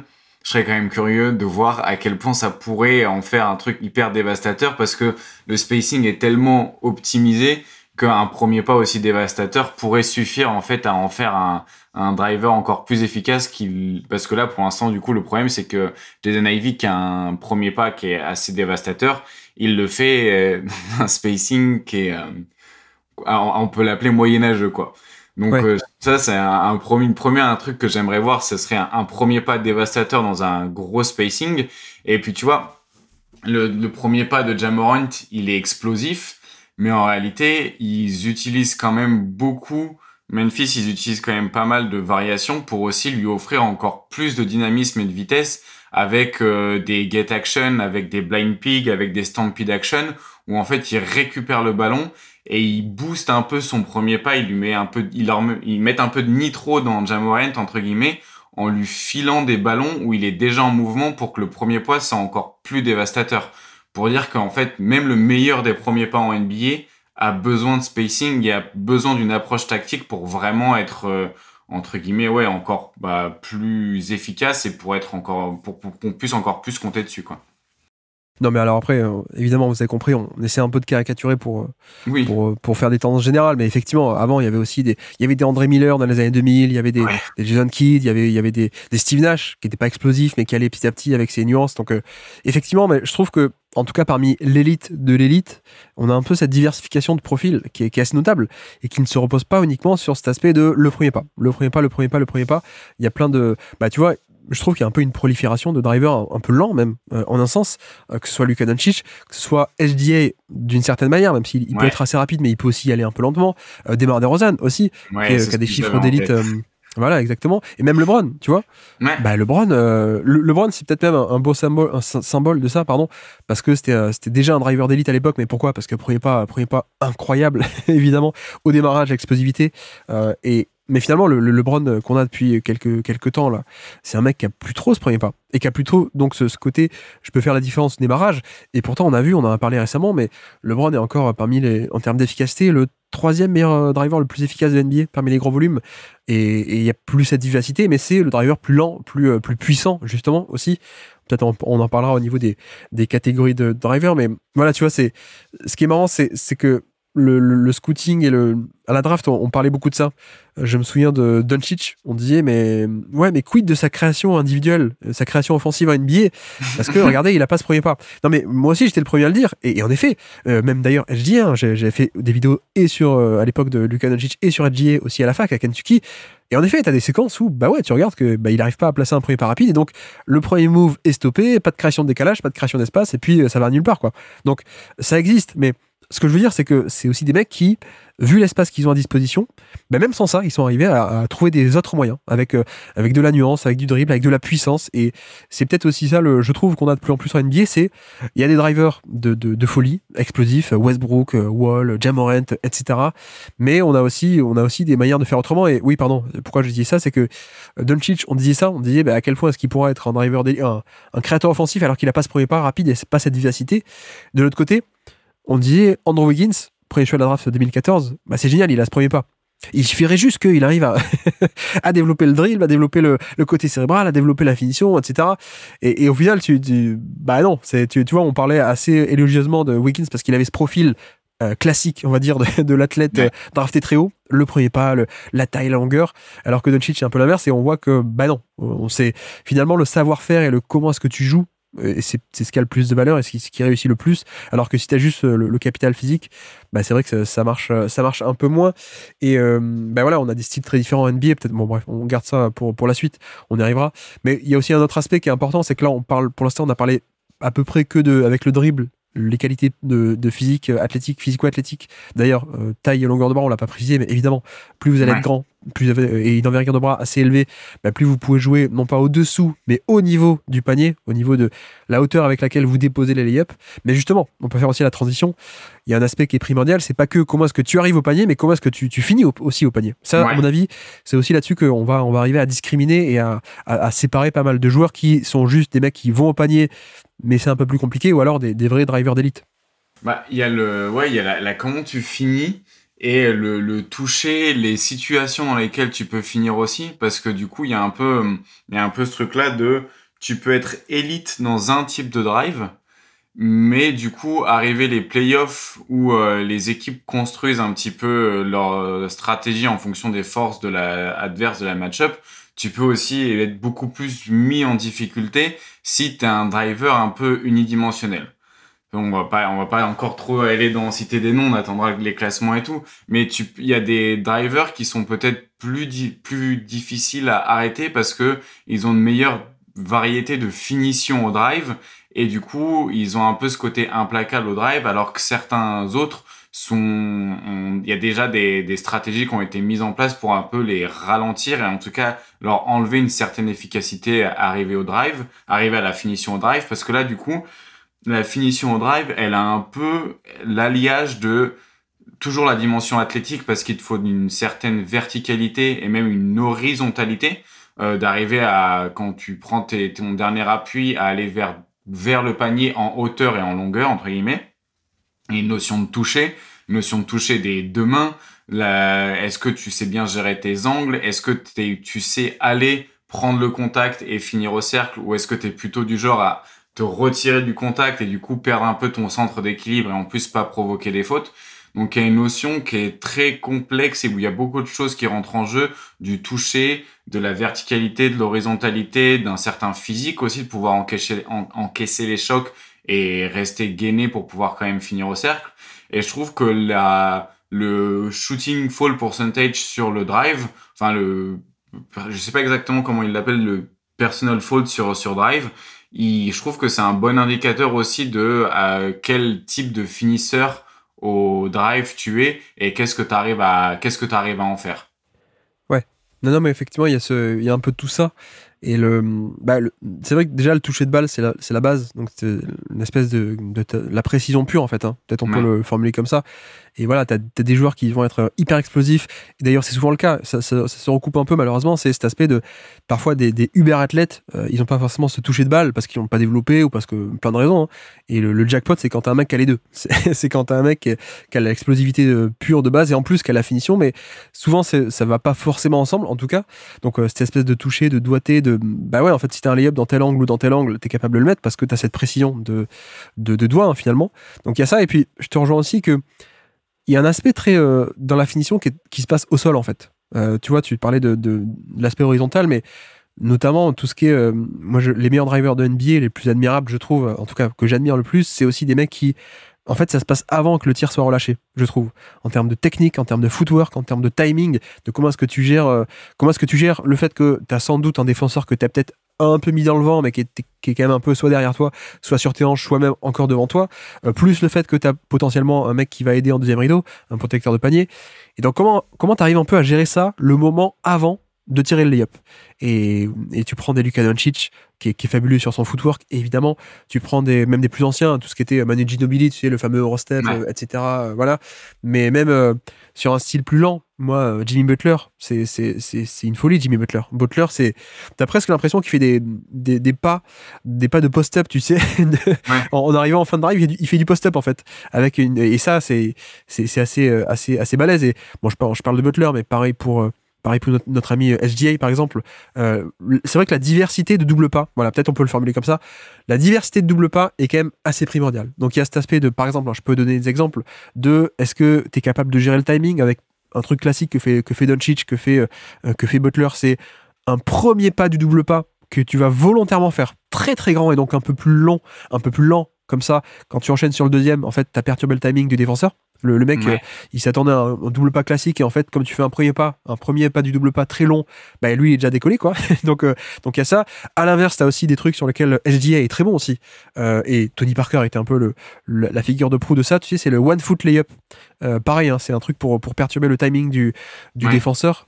Soit ton défenseur, soit le protecteur de panier. C'était le double pas, mais en fait, qui n'en fait qu'un. Donc le one foot layup, c'est dès que tu arrêtes ton dribble, dès que tu prends la balle, tu fais pas un double pas, t'en fais qu'un. Et en fait, tu décolles, donc avec une demi-seconde, un quart de seconde avant ce à quoi le défenseur peut s'attendre parce qu'il dit il va y avoir un double pas.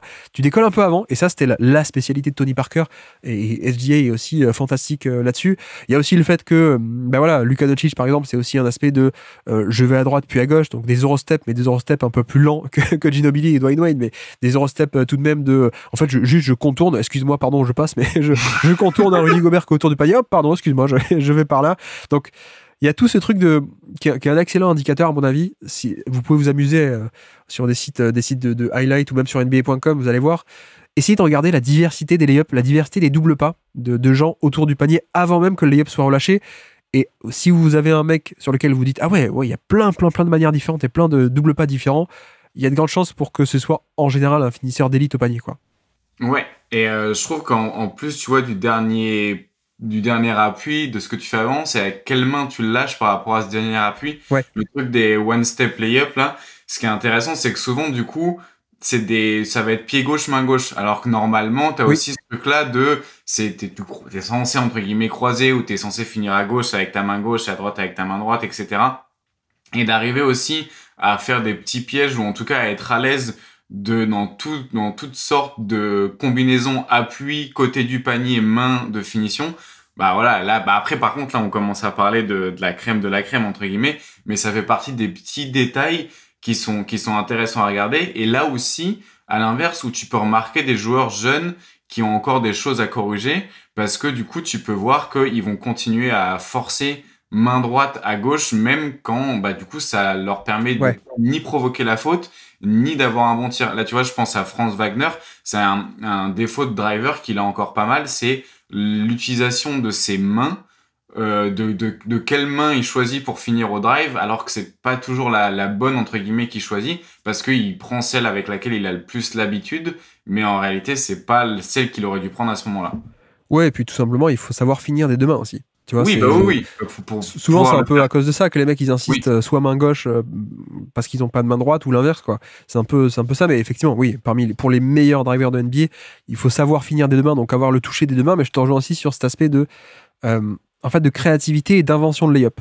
Et là, l'exemple pour le coup, c'est Kyrie Irving, qui en fait a cette compréhension des angles et de non pas au sol aussi, il a le footwork, mais aussi surtout en l'air, de comment est-ce que je place le ballon, vers quel mini-espace je vais me pencher, plutôt à droite, plutôt à gauche, est-ce que je passe sous le bras, est-ce que j'essaie de déclencher le tir avant.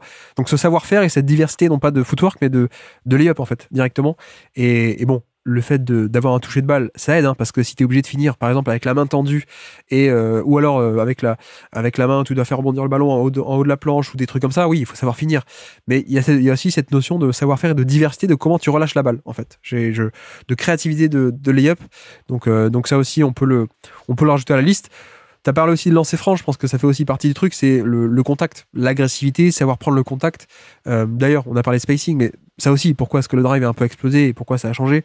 Les règles d'arbitrage sont pas non plus les mêmes, comparé à 10 ans, comparé à 15 ans.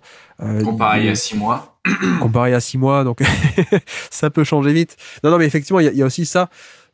C'est un peu malheureux, mais t'as des mecs qui vont être des esthètes ou des mecs avec un toucher pur magnifique et autres, mais qui vont pas forcément tout le temps attaquer le contact, ou qui vont parfois éviter le contact. Et donc, dans ce processus d'éviter le contact, ça va être tiens, je m'arrête avant et je prends un mauvais tir parce que plutôt qu'attaquer le contact. Donc ça aussi, en termes de finition, c'est peut-être une caractéristique des bons drivers, c'est capacité à encaisser le contact, faire des end-one, mais surtout l'attaquer, et l'attaquer de la bonne manière, en fait.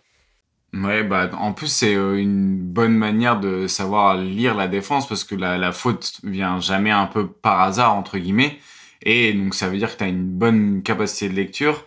Et puis, ça a créé un tir qui est encore plus efficace. Parce qu'autant un drive, c'est efficace, mais les lancers francs, ça devient encore plus. Et c'est peut-être là aussi où le drive est un des tirs les plus efficaces.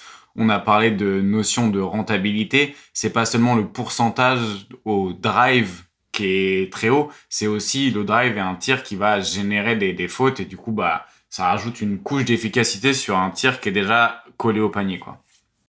Effectivement. D'ailleurs, on parle d'agressivité et de puissance, mais en finition, là, ça s'applique aussi avant. Il faut être capable, tu vois, par exemple, si t'es en train de dribbler vers le panier et que t'as ton défenseur qui te colle ou qui est puissant et qui te repousse, faut aussi être capable d'évoluer à travers le contact et malgré le contact. Donc pas qu'en finition, mais il faut aussi, tu vois, c'est la fameuse ceinture abdominale, quoi. Si t'as le core strength, comme ils disent, voilà, il faut. Dans le dribble, il y a ça aussi, cet aspect de solidité.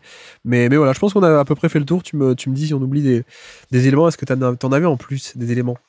Non, bah après, ouais, je pense qu'on a fait le tour, entre guillemets, et je pense que, pour résumer, c'est la variété de tout ça qui en fait certains meilleurs drivers.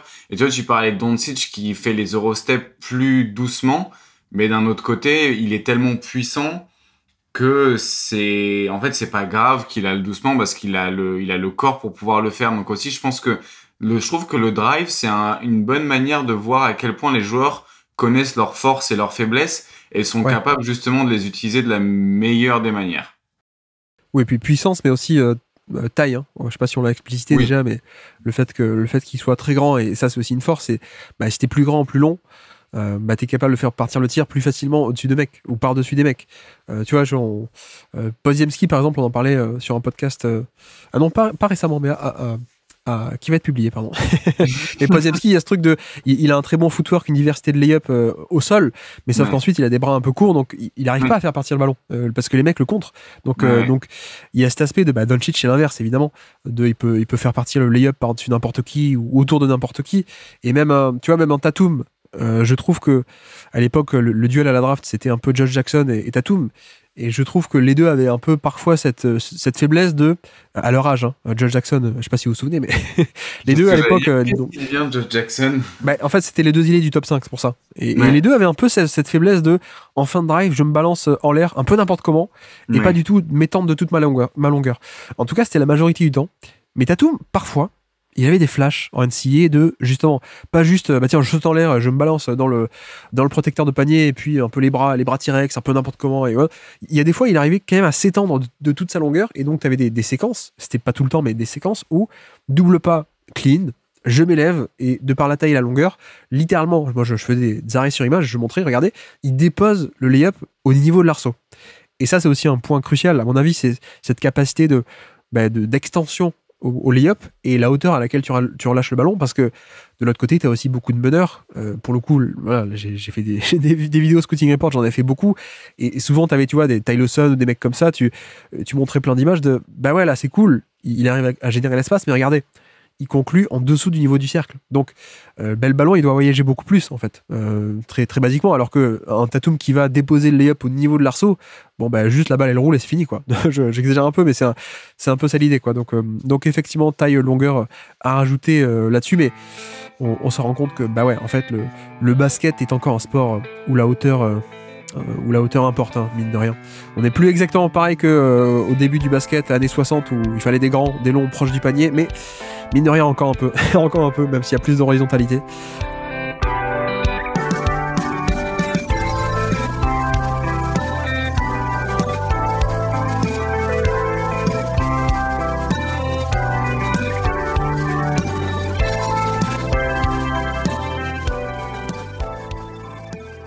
Rapidement, alors on peut faire quelques catégories. Quelle catégorie de driver est-ce qu'on peut recenser, même si je pense qu'on va passer moins de temps que sur les passeurs parce qu'il y en a moins, mais c'est quoi un peu les grandes catégories de slasher? On a dit il y a des styles différents et des manières de faire différentes. Qu'est-ce que tu as comme catégorie à nous proposer alors? Déjà, moi, j'ai un peu le pass first, celui qui va avoir, allez, on va dire, plus de 40% de ses drives qui vont finir sur pass. Allez, plus de 45%. On va dire, en NBA, on va avoir des Garland, des Nembhard, Butler, Harden, Haliburton, Malik Monk et Van Vliet, par exemple, cette saison. Et parmi ceux-là, t'en as, comme on disait un peu en off, c'est par choix, et il y en a, c'est par nécessité, parce qu'ils peuvent plus aller au cercle. Du coup, du coup, ça finit beaucoup plus à la passe parce que tu peux pas finir. Et parmi aussi ces mecs-là, par exemple, Jimmy Butler, c'est un driver qui, du coup, passe beaucoup sur ses drives, mais pour autant, il sait aussi faire autre chose. C'est un joueur qui provoque, par exemple, plus de 10% sur un défaut sur plus de 10% de ses drives. Donc voilà, c'est pas parce que t'es dans une catégorie que tu peux pas être dans d'autres, mais on a déjà une première catégorie de joueurs qui sont très orientés sur la passe au moment de leur drive. Ouais, donc une catégorie, on va dire les drive and kickers, alors, on peut dire. Les drive and kickers. McConnell, il rentre dans tes critères ou pas, McConnell, d'ailleurs? McConnell, est-ce qu'il rentre dans les critères du 45%? Je pense bien. McConnell, 47,5. Ouais, tu vois. Effectivement. Donc les drive-in kickers. Je peux en proposer une alors si tu veux bien. Vas-y. Moi j'avais les slashers premier pas. Voilà, les slashers explosivité pure, il en reste encore pas mal en NBA. Bon, Ja Morant, évidemment, je pense que c'est un peu le symbole aujourd'hui en NBA. Anthony Edwards aussi, d'ailleurs, qui est aussi Oui. beaucoup là-dessus, même s'il a Pas d'autres parlé qualités en d'Anthony plus. Edwards de tout l'épisode, alors qu'en réalité, Ah, on c'est va en quand parler, même... on va en parler. On va en Ouais, parler, je je pense. pense. On va en parler, mais Edwards, sur ce côté aussi premier pas explosif, et c'est Ouais. majoritairement là-dessus qu'il fait le décalage, même si il apprend un peu plus la nuance, et même s'il y a aussi plus de finition agressive que Ja Morant, mais il y a ce premier pas. Tout ce qui est Donovan Mitchell aussi. Donovan Mitchell, Ouais. De'Aaron Fox, bon, John Wall à l'époque, tout ce qui est John Wall, Westbrook aussi, Maxey. Je pense que Tyrese Maxey, ça part de là aussi, hein, ces catégories slasher, premier pas, explosivité. Et puis Lillard aussi. Je sais que les gens le voient pas trop comme ça, mais Lillard a un premier pas assez explosif, même relativement explosif. Oui. Et on est principalement sur ça comme type de drive en fait. Il y a... bah, d'ailleurs, je pense que peut-être son shoot lui ouvre aussi beaucoup ça, et peut-être qu'on s'en rend pas trop compte parce que à cause de la menace au shoot en même temps qu'il l'est. Mais je trouve que c'est quand même un joueur qui est assez impressionnant là-dessus. Et peut-être deux derniers que t'as pas dit sur les premiers pas. Bah, du coup, Jaden Ivey, que je sais que dans tous les Oui. cas, toi, tu estimes déjà beaucoup justement par rapport à ce premier pas-là. Et Colin Sexton. Oui. Voilà, vu qu'il y a 3 personnes sur Terre qui regardent le jazz, je me permets de le Sexton, je mentionner. l'avais là. Je l'avais aussi ailleurs. Je l'avais dans une catégorie qui était bully, j'ai appelé ça. La catégorie Oui. slasher un peu bully. Donc justement, alors il a le premier pas, mais il a aussi un peu le côté hyper agressif en termes de finition et attaquer le contact, etc. Donc Ouais. Sexton, bully relatif aux arrières, on va dire. Mais sinon, j'avais tout ce qui était LeBron, le LeBron de désormais, qui Ouais. est juste. Il suffit qu'il ait. Voilà, il y a pas un premier pas, mais il suffit qu'il ait l'angle sur toi, et il te plante son épaule dedans, et puis voilà, tu dégages, hein, merci. Merci, au revoir. Donc LeBron, bully, Harden, Sexton aussi, Kawhi Leonard aussi. Kawhi, puissance extrêmement sous-estimée pendant le drive et même à la finition, mais surtout pendant le drive. C'est, tu sais, bah voilà, on en parlait, la ceinture abdominale. Kawhi Leonard, c'est le développement du dribble, et il est devenu incroyablement fonctionnel, mais surtout la puissance dans ce dribble aussi, c'est épatant. Et puis celui qu'on n'a pas cité, je te laisse le citer, parmi les bullies. Moi, j'en ai deux que t'as pas cité. J'ai Zion Bah et oui. Yanis. Non, je pensais à Zion, moi. Je pensais à Zion. Ouais. Yanis, tu le mets pas en bully, tu le mets en tout droit plus. Giannis, j'ai une catégorie ovni, il y avait que lui. Ouais.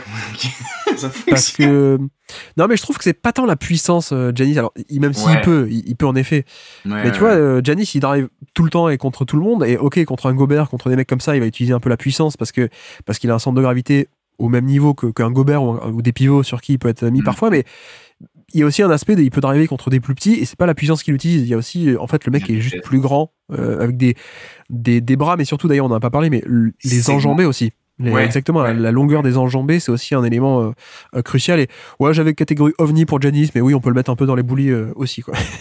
Mais c'est vrai que la longueur des jambes, on en a pas parlé, mais par exemple, un mec comme Ingram, ça se voit pas mal aussi que c'est un outil qu'il utilise pas mal, la longueur de ses enjambées. Ouais, qu'il a, mais qu'il faudrait utiliser, monsieur. Hein. Faudrait arrêter les pull-ups, faudrait faire un peu de drive, monsieur Ingram, Ouais, s'il ce vous qui est plaît. pas mauvais en plus sur Drive. Hein. Il est pas mauvais, mais si on pouvait transformer 6 pull-ups par match en 6 drives, moi ça me plairait bien. Ouais. Ça me plairait bien. Est-ce que tu as d'autres drives, d'autres catégories de drivers?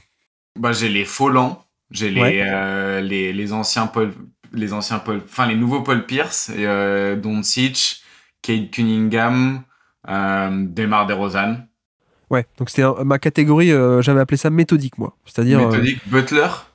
ouais, Butler, exactement, Butler, mais moi j'appelle pas ça fou lent, j'appelle ça vrai lent. Ils vont vraiment Oui. lentement relativement aux autres. Hein. Oui, non, c'est vrai, mais Folland dans le sens, oui, non, c'est mal exprimé, plus dans le sens où c'est pas la vitesse qui crée la différence. Donc oui, non, pas du tout Folland, plutôt méthodique. C'est, bah, Kuzma, non, Leonard, c'est un peu ça aussi. Oui, aussi, ouais, aussi, tout à fait. Wagner aussi, je l'avais potentiellement dans cette catégorie, mais lui, il est mauvais encore, mais ça va être, enfin, il est mauvais, non, il est pas mauvais, mais dans les méthodiques, il est pas encore bon là-dedans, mais je pense que c'est le driver qui va devenir, entre guillemets. On rappelle que Hazard est payé, hein, pour mentionner le nom de Steve Wagner dans des podcasts, même s'il n'a rien à faire là. Mais oui, bien sûr, méthodique, Franz Wagner. Non, je te rejoins, mais d'ailleurs, c'est un peu un point d'amélioration pour lui, c'est à quel point il peut aussi encore plus tirer profit de sa force et de cet aspect de toute façon, il n'aura jamais le premier pas ou la vivacité, mais c'est comme ça que ça peut le faire. D'ailleurs, il n'est pas dans cette catégorie, mais tu vois, j'y pense là, mais un Josh Giddey, pour moi, s'il réussit, c'est en devenant ça. C'est en devenant plutôt un driver méthodique, mais bon, pour ça, il faudrait attaquer le contact et c'est pas gagné encore pour Josh Giddey. Ouais, exactement. J'avais une catégorie un peu plus, non pas premier pas, non pas bully. J'ai mis un peu slasher nuance, c'est-à-dire c'est de la subtilité, de la nuance dans le drive, donc pas tout droit, hein, grosso modo. Beaucoup de qualité de dribble, de footwork, je vais dans un sens puis dans l'autre, le timing aussi. Donc j'avais des SGA évidemment, des Kyrie, des Curry aussi. On n'a pas parlé de Curry encore, mais qui est devenu un driver qui n'était pas à la base, hein, il y a 10 ans, mais qui est devenu un driver non seulement très costaud, mais qui en plus a une quantité de nuances dans ses drives assez phénoménale en termes de changement de direction et de vitesse et autres, quoi. Malik Monk. Oui, quelle catégorie? Dans la catégorie un petit peu, je trouvais cette saison assez variée dans dans son rythme et dans la manière d'attaquer les drives. Après lui, tu vois, tu parlais on a beaucoup plus de joueurs qui utilisent le drive en sortie de zoom action. Lui, c'est beaucoup de ça quand même. Mais une fois qu'il a le ballon en main, je trouve qu'il y a une certaine variété et en plus, vu qu'il a ajouté un passing, je crois que c'est un des joueurs qui a le plus, parmi les gros volumes, c'est le joueur qui a le plus gros pourcentage d'assists par drive. Et donc, je trouve qu'il y a une certaine diversité quand même chez lui. Il y a un bon handle en plus et une certaine vivacité. Donc, ouais, j'aurais peut-être mis là-dedans. Je pensais plutôt à des Jalen Brunson, tu vois, aussi. Tout en nuance, tout en dribble, tout en changement de direction. Trae Young aussi, je pense qu'on peut le mettre là-dedans. Bon, Butler également, mais bon, Butler il est un peu partout, j'ai l'impression. Et puis Booker aussi, je sais pas ce que t'en penses de Booker aussi. Booker, ouais, je sais pas si si en vrai il peut rentrer là-dedans. C'est difficile à classer dans les drivers, je trouve, Booker. Il est très polyvalent, je trouve. Mais, oui. C'est pas un mec premier pas, c'est pas un mec bully, mais je trouve que ça passe par le dribble, ça passe par je drive un peu, je put in jail, donc je mets le défenseur dans le dos, puis je accélère, ou un peu de la nuance comme ça, donc j'avais là-dedans. Et tu disais qui? Tu disais Austin Reeves, c'est ça? Ouais. Ouais, un peu pareil, ouais, effectivement. Savoir-faire quand même. Ouais, tout à fait. Et puis après, je sais pas si t'as d'autres catégories. J'en avais une dernière qui était la catégorie Gunman, justement. On a fait un podcast sur les Gunman. Voilà, le mec, l'anti-driving kick. Tu vois, t'as parlé des driving kickers, l'anti-driving kick. Donc là, j'avais Norman Powell, Colin Sexton et Jaylen Brown. Voilà, c'est juste prends la balle, drive, il n'y a pas de création collective. Ouais, dans les mecs qui font peu de 10 par match, qui font peu de passes, t'as Jaren Jackson Jr. aussi. Oui, c'est vrai. Jeremy Grant, Kyle Kuzma, bon après, voilà. Jalen Green, Cam Thomas, ouais, c'est un peu. T'as pas des bons drivers là, s'il te plaît, plutôt?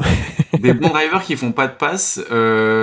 C'est bizarre. Zion Williamson, il fait parmi de ceux qui font pas beaucoup de passes. C'est vrai. Bon, parce qu'il les finit beaucoup, en fait. Je pense que parce qu'il en a pas forcément besoin. Mais lui, pour le coup, c'est pas parce que c'est un mauvais passeur. Peut-être qu'au final, le décalage est déjà tellement entamé au moment où il drive qu'il a pas forcément besoin d'enchaîner sur une passe. J'essaie de regarder aussi qui est-ce qu'on a. Cela dit, Maxey, un peu comme ça, hein, comme on disait. Ah oui. Maxey, il fait assez peu de passes, mais avec la nuance que c'est un peu la première étincelle de la possession offensive. Donc, mais ouais, ça peut rentrer un peu là-dedans, Maxey. Qu'est-ce qu'on a encore? Cam Thomas, mais Cam Thomas n'a pas fait de passe depuis 14 mois, je pense, à peu près. Mais voilà un peu pour les catégories. Est-ce qu'il t'en reste une ou pas? On a les drivers main droite, on a Jalen Brown. Est-ce qu'on a les drivers main gauche? Parce c'est surtout ça, hein, les mecs qui sont spécialisés d'une main, en général, c'est surtout les gauchers, paradoxalement. Harden, j'ai cité dans les bullies ou pas? Je sais plus si j'ai cité. Oui, ouais. Oui. Non, je pensais à tout ce qui est Brandon Jennings, Shabazz Muhammad. En général, les gauchers, ils ont leur main gauche et rien de plus, quoi. En général, c'est comme ça. Bon, voilà pour les petites catégories rapidement qu'on peut faire. Il y a moins de diversité que sur le passing, hein, où il y a plein de métiers dans le passing.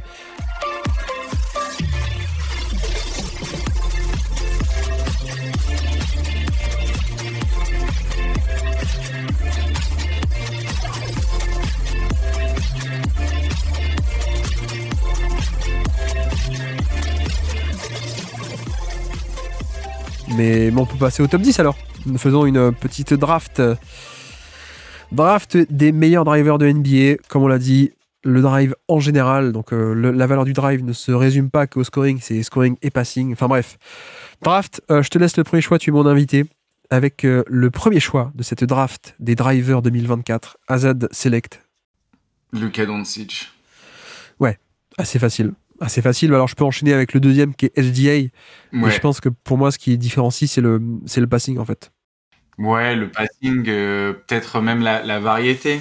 J'ai l'impression, au-delà du passing, même en scoring, j'ai peut-être l'impression que Luka a un plus gros éventail de manières de finir. Mais bon, après, voilà, on est sur du détail. Les deux, de toute façon, c'était sûr que les deux, c'était les deux premiers. J'ai déjà... Quoique, il y a peut-être un troisième, je suis peut-être allé un peu vite, mais... Non, mais en fait, il y a des styles différents. Et tu vois, Doncic, ça se passe plus au niveau du panier. Ce que j'aime bien avec SGA, mine de rien, c'est que... Bah, déjà, il y a le volume, hein, évidemment. Mais tu me diras Doncic aussi, mais... SGA a aussi ce truc des petits pull-ups à 2 mètres du panier. Et qu'on a vu d'ailleurs contre Dallas, je sais plus quel match là. Les derniers matchs, on l'a vu pas mal. Il fait un drive et s'il y a vraiment la raquette elle est trop bouchée, il peut s'arrêter à 1 mètre du panier, prendre un petit pull-up et donc techniquement c'est un tir en fin de drive, donc ça marche. Et je trouve qu'il est aussi extrêmement compétent là-dessus, sur ce côté petit pull-up, pas directement sous le panier, mais un peu autour, on va dire. Ouais. Je sais pas. En fait, il y en a un, j'ai envie de le mettre là, mais d'un autre côté, je me dis, est-ce que en playoff, c'est pas aussi un des drivers contre lequel c'est le plus facile d'un petit peu genre organiser une défense pour lui couper ça, bien que ça reste un ovni, mais je pense que je vais mettre Giannis.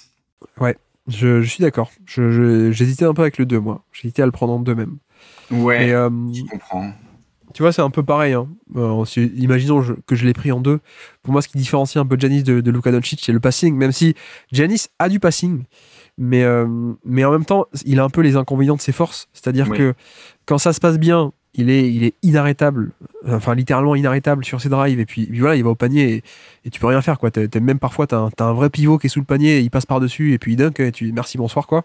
Ouais. Mais il a aussi un peu les défauts parfois les défauts de ses qualités que je le trouve un peu plus hors de contrôle, je sais pas, mais moins d'une adaptabilité extrême et ultra élite, giga ultra élite comme Luka Doncic. Où Doncic, j'ai l'impression que, comme il va très lentement, épisode 1 du Basket Lab, si ça vous dit, il va tellement lentement qu'il est toujours sous contrôle, il est toujours il a toujours cette option il sait ce qui se passe, quoi. Comme ça va plus lentement, il peut scanner, il peut faire des trucs, alors que parfois Giannis, la force est aussi la combinaison de taille avec la vitesse et avec tout ce que vous voulez, mais donc il y a un peu moins, je dirais légèrement moins d'adaptabilité niveau passing, niveau réaction, réactivité, peut-être, hein, mais ça se joue pas non plus à grand chose, quoi. Ouais, mais je vois un peu l'aspect quand tu dis en manque de contrôle. C'est vrai que parfois, je pense que c'est le problème d'avoir une telle puissance, un tel poids et d'engendrer tellement de vitesse. Il y a aussi pas mal, tu vois, de situations de passage en force. Et les passes, il n'y a pas non plus des angles de passe et des timings de passe qui sont aussi variés que Doncic. Mais oui, ça reste, en termes d'efficacité sur drive, ça reste quand même, c'est incroyable. Hein. Mais je voulais pas dire hors de contrôle parce que c'est un peu sévère, mais c'est légèrement, on va dire. Parfois, il peut l'être un peu légèrement ou un peu plus, on va dire. Mais bon, après, pour moi, la fourchette, tu vois, ces trois-là, la fourchette haute pouvait aller jusqu'à numéro 1, clairement. Je pense que tu me dis Giannis c'est le meilleur driver de NBA, je peux peut-être un peu argumenter, mais je mets pas non plus des tonnes, quoi. Pareil pour SGA. Et donc, c'est à moi avec le pick numéro 4, alors, c'est ça?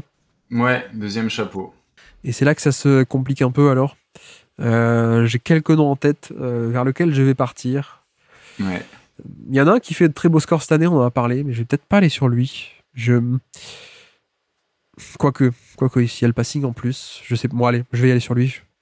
LeBron James, je vais prendre LeBron James encore, malgré le déficit de vitesse qu'on a développé, mais il y a un aspect où ça compte pas, quoi. Et tu vois, lui, pareil, hein, LeBron, je pense que carrière fabuleuse et tout, mais on en avait parlé un peu dans la centaine, notre top 100 des années 2010, mais ce qui est génial pour lui, c'est que plus il avançait en âge, et plus il perdait un peu, il déclinait un peu physiquement, plus l'espace s'ouvrait, en fait. C'est-à-dire que courant année 2010, le jeu s'est ouvert de plus en plus avec la révolution du spacing et du 3 points, et donc ça a collé parfaitement à lui, à son évolution, et donc on a toujours eu un mec hyper élite, et là c'est encore pareil, c'est-à-dire que la manière est différente, C'est plus tout en vitesse, tout en explosivité, mais il y a aussi un niveau de puissance qui est inarrêtable. Hein. Vraiment, c'est assez dingue. Et en plus, le passing de haut niveau, et peut-être par rapport à celui que tu vas prendre après, je trouve qu'il y a un aspect très cérébral, peut-être moins explosif, création de décalage, mais je trouve qu'il y a un passing extrêmement cérébral et élite hein, avec LeBron. Donc je pense que je mettrais encore LeBron. Ouais, pour le passing en plus, peut-être. Mais qui c'est que je vais prendre après? Bon. Tu sais déjà qui je vais prendre après? Et je croyais que tu avais une cible, mais apparemment pas. Eh ben, je sais pas si c'est moins cérébral, parce qu'au fur et à mesure des années, il a ajouté du passing. Il est toujours très efficace sur drive et il provoque pas mal de fautes, donc j'aime bien cet aspect méthodique. Et je vais prendre DeMar DeRozan. Ok. Ok, je m'attendais pas à ce que t'ailles là. Moi, je l'avais plus bas. J'avais clairement plus bas. J'aime bien le volume, en fait. Tu vois, je trouve qu'il a quand même un volume qui est... en termes de volume, en tout cas en termes de stats, je trouve que il y a quand même, il fait partie de ces joueurs-là qui font quand même pas mal de passes et qui peuvent générer justement pour les autres. En plus, à Chicago, donc peut-être que dans un meilleur pairing, ce sera encore mieux. Efficace à la finition, provoque des fautes, gros volume. Ouais, je sais pas, je trouve que ça avait ça. Je pense savoir à qui tu t'attendais que je prenne du coup, mais voilà, je pense que ça se vaut peut-être. Ouais, peut-être que je suis un peu critique avec lui, mais ouais, non, cinquième DeMar DeRozan. Moi, je l'aurais plutôt eu fin de top 10, Ok. clairement. Et bon, après, ce qui est bien, c'est qu'il est extrêmement efficace sur ses drives et il y a du passing. Mais je Oui. trouve que bon, le passing est sympa, mais c'est pas au niveau de d'autres, tu vois, Ouais. je trouve. Hein. Et même juste pour rester sur l'efficacité, c'est pas que l'efficacité en soi, c'est aussi quelle synergie ça crée dans le jeu. Oui. Et je trouve que parfois, il y a des joueurs qui sont un peu moins efficaces sur les résultats finaux, mais qui, en termes de création de décalage, sont des beaucoup plus gros détonateurs. Et Oui. voilà, comment est-ce que ce scoring s'inscrit dans un fond de jeu plus collectif? Démarre, c'était un peu un mec que j'avais en fin de top 10, même si en efficacité, il est toujours depuis quelques années, depuis top 3, top 5. Voilà, il est vraiment élite de chez élite. Ouais, Mais je suis un peu plus bas parce que il peut un peu tout faire, il peut un peu toucher à tout, mais je trouve que c'est pas un slashing, c'est pas un driving qui pèse autant sur une défense que d'autres. Et d'ailleurs, bah, je peux y aller. Alors, je vais prendre Ja Morant. Bah oui, mais Je pensais que tu oui. prendrais Ja Morant, quoi. Mais oui, bah oui, mais tu vois, le fait qu'il ait joué que 9 matchs, eh ben, je l'avais un peu sorti de ma tête. Ouais, je pensais que tu prenais Ja Morant, mais moi, il y a ce côté détonateur ultime, en fait, avec Ja Ouais. Morant, qui a aussi des faiblesses. Et je pense que c'est pour ça qu'il est peut-être légèrement un cran en dessous de SGA ou Luka Doncic. C'est par rapport à le degré d'implacabilité de son scoring qui est peut-être pas aussi grand parce que pas aussi long, pas aussi grand, parce que pas aussi puissant. Donc il y a des situations où parfois bah, il a aussi les limites de sa petite taille, mais c'est de la nuance. Et au-delà de ça, je pense que c'est un détonateur fabuleux de par ce drive avec l'explosivité pure, explosivité d'élite. Tu lui mets un bon spacing, tu lui mets un bon poseur d'écran, ça va être la folie. Et tu vois, clairement, pour moi, il y a un monde d'écart entre l'intégration du drive dans une attaque de Ja Oui. Morant et son passing, notamment le passing et la création de décalage, ça détonne plus qu'un DeMar DeRozan, à mon sens. Ouais, clairement. Bah là, Donc je c'est lui marrant accorde parce plus de que valeur. ouais, en vrai, je suis assez d'accord. Et là, du coup, même moi, je me pose la question pour le prochain. Est-ce que j'en prends un détonateur, mais du coup, qui va beaucoup finir, ou un détonateur qui va beaucoup passer? Ah, Je- J'hésite un peu entre les deux profils. Euh, et je pense que je vais prendre Anthony Edwards.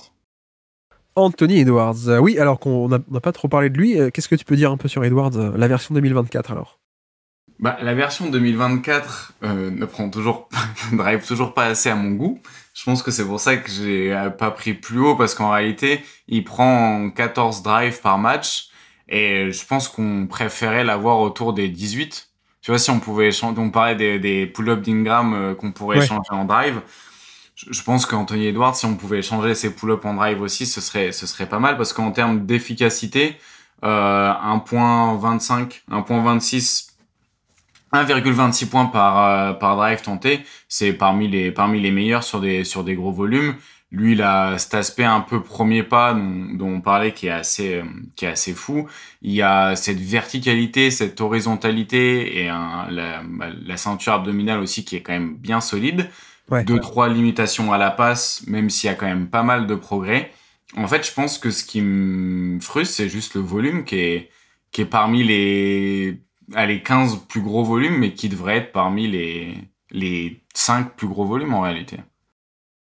Oui, et ce qui est notable, tu vois, on parlait de tout à l'heure l'importance de la finition et que certains étaient géniaux en termes d'aller au panier, mais un peu moins bons en finition.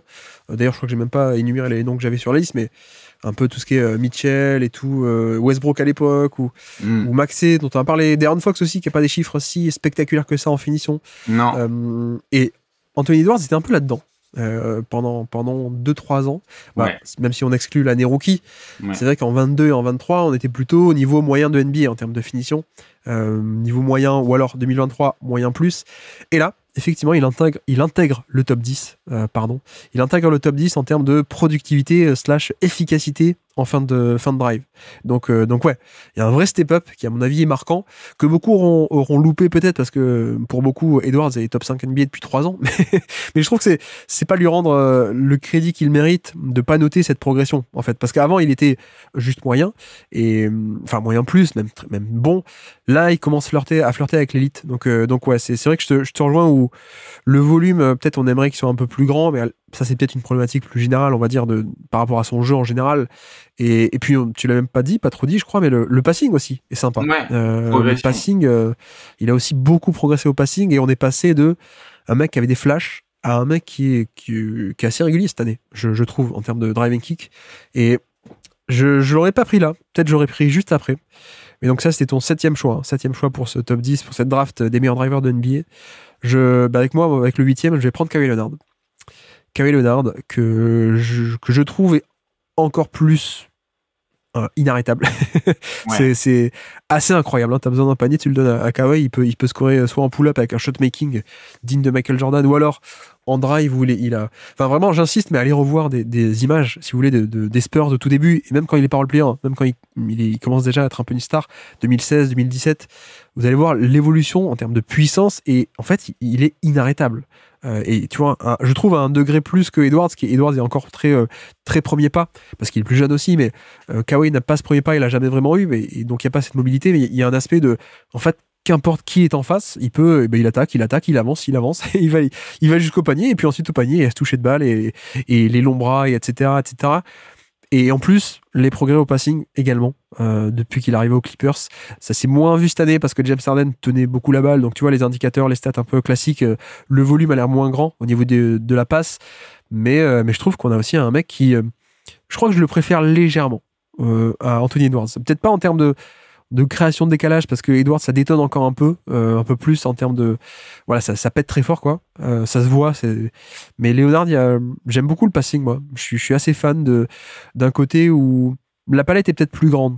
Tu vois, il fait des passes parfois dans des angles un peu bizarres, un peu atypiques, et j'aime beaucoup, mais je pense qu'ils sont un peu à la lutte, hein. Ils sont un peu à la lutte, et d'ailleurs je l'ai pas dit, mais lui il est un peu au-dessus en termes d'efficacité en fin de drive. Leonard, lui aussi il est top 10 assez largement, donc je prends Kawhi Leonard, et donc je te renvoie la balle ou alors tu veux parler de Kawhi? Non, t'as fait une bonne description, surtout de l'évolution au fur et à mesure des années aussi, et c'est le passing ouvre pas mal de choses en réalité. Comme on a parlé, ça permet d'avoir cette diversité-là. Moi, je vais prendre un joueur qui a une sorte d'assurance avec ses drives au rebond offensif. Du coup, son efficacité au drive est pas forcément la réalité de son efficacité au drive, vu qu'il prend pas mal de ses rebonds. C'est Zion Williamson. Oui, qu'on aurait pu prendre plus tôt d'ailleurs, je pense. Ouais, parce qu'il y en a quand même 17 par match. Ouais, tu vois, pour moi, Zion, la fourchette haute, elle peut monter jusqu'à 3-4, quoi, je pense. Top 3, top 4. Ouais, je pense. Ouais. Je pense parce que c'est une version de Giannis plus puissante, peut-être, avec un centre de gravité plus bas, donc c'est plus facile d'être puissant, il n'y a pas de faute offensive, moins que Giannis, quoi. Et peut-être moins de centimètres. Donc ça joue aussi, tu vois. Je pense que on n'est pas sur du 1 sur 1. Je pense que Giannis est aussi plus efficace et plus scoreur, parce que lui, voilà, il dépose le ballon au niveau de l'arceau. Parfois, Zion, mine de rien, et à ce côté, ça reste un petit, quoi. Et qui, en plus, il est explosif et très puissant, et un peu un alliage des deux, une explosivité très féroce, mais ça monte pas très haut en termes d'explosivité verticale en fin de drive. C'est pas un mec qui... Alors, quand il a la place, quand il est en transition, ou quand il peut décoller de 2 appuis avec pas grand monde autour de lui, ok, ça peut détonner très très très très fort, mais tu vois, sur des lay-ups à partir de 1 appui, décoller en fin de drive, c'est pas ce qu'il aime faire. D'ailleurs, il aime bien plutôt double prise d'appui, décoller de 2 appuis, mais en fin de drive, ça va pas monter hyper haut, paradoxalement, alors que beaucoup, voilà, il est connu pour ses dunks, donc beaucoup pensent qu'il est hyper vertical. Donc c'est peut-être un peu la différence avec Giannis, je sais pas ce que t'en penses, mais ce côté où parfois il joue un peu plus en dessous du niveau du panier, mais en même temps c'est pas grave parce que comme tu dis, quand il y a un loupé, il récupère le rebond, donc au final, ça marche pareil, quoi. C'est ça. Après, ouais, t'as raison sur le fait de la finition. C'est le joueur qui a été le plus contré, le deuxième plus contré l'année dernière. Ouais. Donc, tu vois, ça montre aussi. Bah, après, ça montre aussi quel type de tir il prend. Hein, donc, parce que forcément, tu vas avoir des joueurs qui sont jamais contrés parce que bah ils foutent pas un pied au cercle. Mais ouais, c'est pour ça que je l'ai pas pris plus haut. Il y avait un peu ces petits problèmes-là. Puis même, je pense qu'à la passe, il pourrait peut-être encore plus en profiter. Après, peut-être qu'il est pas dans l'équipe aussi où il peut vraiment il peut totalement en profiter.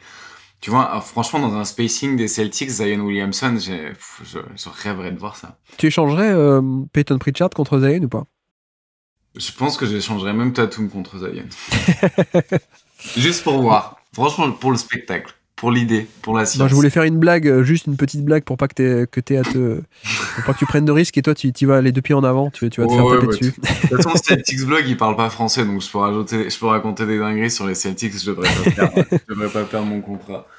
Non, je suis d'accord que c'est pas un passing de hyper haut niveau, mais c'est quand même très bon, hein, je trouve. Hein. Ouais. C'est quand même très bon. Il y a tout ce qui est instinct, tout ce qui est QI, tout ce qui est même réactivité. Il y a peut-être pas une palette génialissime, genre top 2, top 3 NBA, mais il y a plus de passing que les gens pensent. Quoi. C'est pas qu'un tout droit bourrin qui sait pas passer. Je trouve qu'il sait quand même largement le faire, et voilà, c'est aussi pour ça que je fais. Le dribble aussi. Je trouve que les gens. Ouais, le dribble. Je pense que c'est un truc qui est pas. D'ailleurs, je pense que c'est peut-être le plus. Il y a des choses qui sortent vraiment du commun quand tu le vois. En fait, la différence entre son corps et son toucher au cercle ou son dribble ou les passes qu'il peut faire, c'est marrant parce que ça saute vraiment aux yeux à force de regarder les matchs. Et c'est vrai que non, la passe, ce qui me gêne, c'est plus le volume. Je trouve qu'il pourrait être encore plus passeur sur drive. Et peut-être qu'il va, peut-être il veut trop finir. Et peut-être qu'il peut aussi pas, peut-être que voilà, dans l'équipe, je disais peut-être que, bah, en fait, il n'y a pas vraiment beaucoup de gens à trouver non plus sur drive. Quand t'as Valanciunas dans le dunker spot, peut-être pas toujours facile, quoi. Donc, voilà. Bah, c'est vrai que au niveau du dribble, il n'y a pas une palette, je sais pas moi, à la triangle, à la Jalen Brunson ou crossover, etc. Mais en même temps, il n'y a pas besoin. Non. Il y a juste un dribble qui est fonctionnel et qui est même largement fonctionnel. Et c'est vrai que là où c'est atypique, c'est que, en fait, c'est un alliage, je pense, inédit de puissance et de mobilité, et même de mobilité pour cette puissance. Parce qu'en fait, des mecs de cette épaisseur, soit ils sont pas en NBA, soit ceux qui sont en NBA, ils bougent pas comme ça, quoi. Donc c'est aussi là-dessus où c'est un cas unique, Zion, et il a ce style de drive qui est unique et qui est comparable à aucun, même à des Luka Doncic, ou tu vois, un autre qui est puissant, bah Luka Doncic ou LeBron James, c'est de la puissance, mais pas utilisé pareil. Là, avec Zion, on a ce truc de, il est puissant, il est très épais, mais il fait que 6'6 de taille. Donc il a même une taille assez relativement petite, quoi, de poste 3, on va dire. Et donc il a ce truc où, non seulement comme il est petit, il peut avoir un centre de gravité plus bas, mais comme il est épais et hyper costaud, ben en plus, avec ce centre de gravité, il arrive à te dégager du chemin parce qu'il attaque de plus bas, quoi, le fameux The Lowest Man Wins, quoi. L'homme qui a le centre de gravité le plus bas, il a le leverage, comme on dit. Donc ça, et pourquoi est-ce qu'il y arrive à le faire? Parce que il est aussi mobile. Donc il arrive à se mettre en position d'être en drive, d'être en mouvement et de pouvoir être plus bas que toi, te rentrer l'épaule dedans et te faire dégager du chemin. Mais tu vois, c'est un cas vraiment unique, hein, je trouve, de profil physico-athlétique, et plus le dribble, plus le toucher de balle aussi, parce que effectivement, c'est pas qu'un bourrin, c'est un mec qui a des mains et un toucher. Voilà, c'est pas pour rien si c'est un des meilleurs prospects de l'histoire. C'est parce que c'est un package assez inédit. Donc Zion, ça me va. Et donc, il me reste moi que le 10e pick alors. 10e pick de cette draft. Je sais pas trop. Est-ce que je prends une option plus moteur par le passing, tu vois, je pense à un Trae Young. Est-ce qu'on va plus sur du scoring du genre Kyrie? Je sais pas. Haliburton pour le passing, non? Qui est encore plus Haliburton aussi, ouais. Qui est quand même très efficace au scoring aussi, sur drive. Je pense qu'une année, quoi que tu me diras, il doit être encore assez bon cette année. Ouais, il est top 10 quasiment. mais Lillard, moi j'aurais pris Lillard assez facilement d'habitude, mais bon, il a une année un peu moins bonne, mais on va dire que si on part sur du absolu, je prends Lillard. Je crois que. Mais enfin, un driver d'élite, hein, avec premier pas explosif, plus le développement de la finition et du toucher de balle. Lui, c'est un mec qui, pour le coup, et c'est assez rare, a réussi à développer cette finition au panier, alors qu'à la base, il l'avait pas trop. Ça arrive pas tous les jours. Donc, je pense que secrètement, c'est aussi un driver d'élite, Lillard, alors que pour le coup, il est connu pour les pull-ups et pour les 3 points. Je sais pas.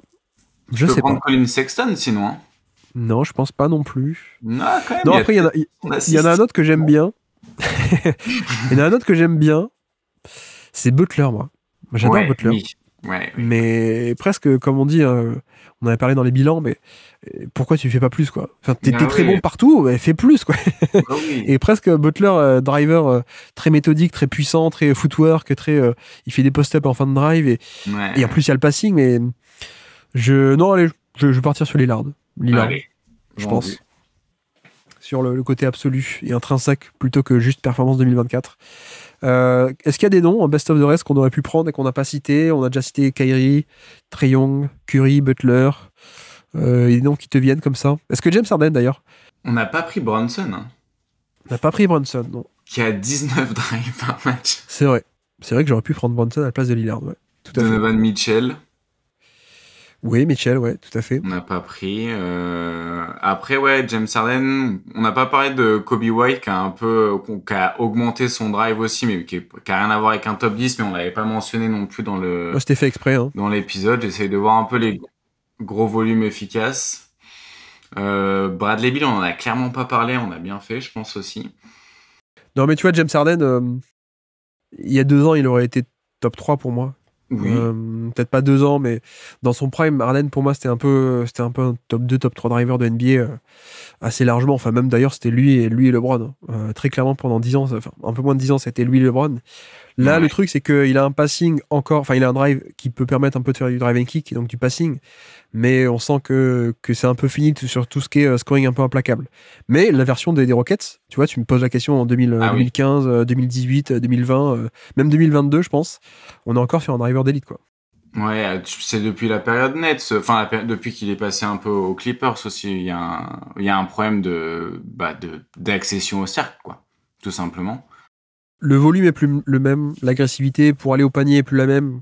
Il y a plein de. Après, c'est le déclin, c'est normal. Ouais, pareil, on l'a pas cité, mais il y a peut-être 4-5 ans, Westbrook aussi aurait été top 5, je pense, assez largement, quoi. Mais bon, on a fait un classement sur 2024. On n'était pas là. On n'a pas parlé de Dejounte Murray. Qu'est-ce qu'on pense de Dejounte Murray au drive? Alors, on me dit dans l'oreillette que le temps imparti est fini. Donc je pense qu'on va s'arrêter là. On a fait un bon petit tour un peu théorique, un peu discussion sur l'évolution du jeu un peu, et puis le top 10. Donc en tout cas, merci beaucoup Azad d'être passé sur le basket là pour parler des drivers. Et avec grand plaisir. C'est très cool en vrai. Merci de m'avoir conduit jusqu'ici. C'est un jeu de mots, c'est marrant. Merci à tous d'avoir suivi cet épisode. J'espère que ça vous aura plu. Voici donc pour notre épisode sur les drivers, sur le drive en général. Vous avez vu que ce top 10 c'est un peu un prétexte pour parler de drive de manière plus générale et faire un peu le bilan là-dessus, même si c'est vrai qu'à la fin c'est toujours un peu fun de faire ce top 10. D'ailleurs je regrette un peu de ne pas avoir pris Kyrie pour le coup, ne serait-ce que pour la beauté, j'aurais pu le prendre en lui pour le coup. Mais bref, donc voilà pour ceci. Comme dit aussi, n'hésitez pas à aller voir, écouter le podcast qu'on a fait, le même sur les passeurs, les meilleurs passeurs de NBA. On l'a fait à peine il y a quelques mois, je crois que c'était en mars ou en avril dernier. Et puis pareil sur le NBA Dreamcast Show, on a fait sur les shooters, ce même format également. Et puis de notre côté, je ne peux pas faire de promesses, je ne sais pas trop pourquoi on va se retrouver, mais il est possible qu'on se retrouve pour parler de Brandin Podziemski, le rookie des Warriors évidemment. Et puis, encore une fois, désolé pour le petit rhume et la voix un peu désagréable, j'espère que ce ne le fut pas trop. Et donc, sur ce, je vous remercie une fois de nous d'avoir écouté jusqu'au bout. Un grand merci à Azad d'être passé sur le Basket Lab. Et moi, je vous dis à très bientôt. Ciao.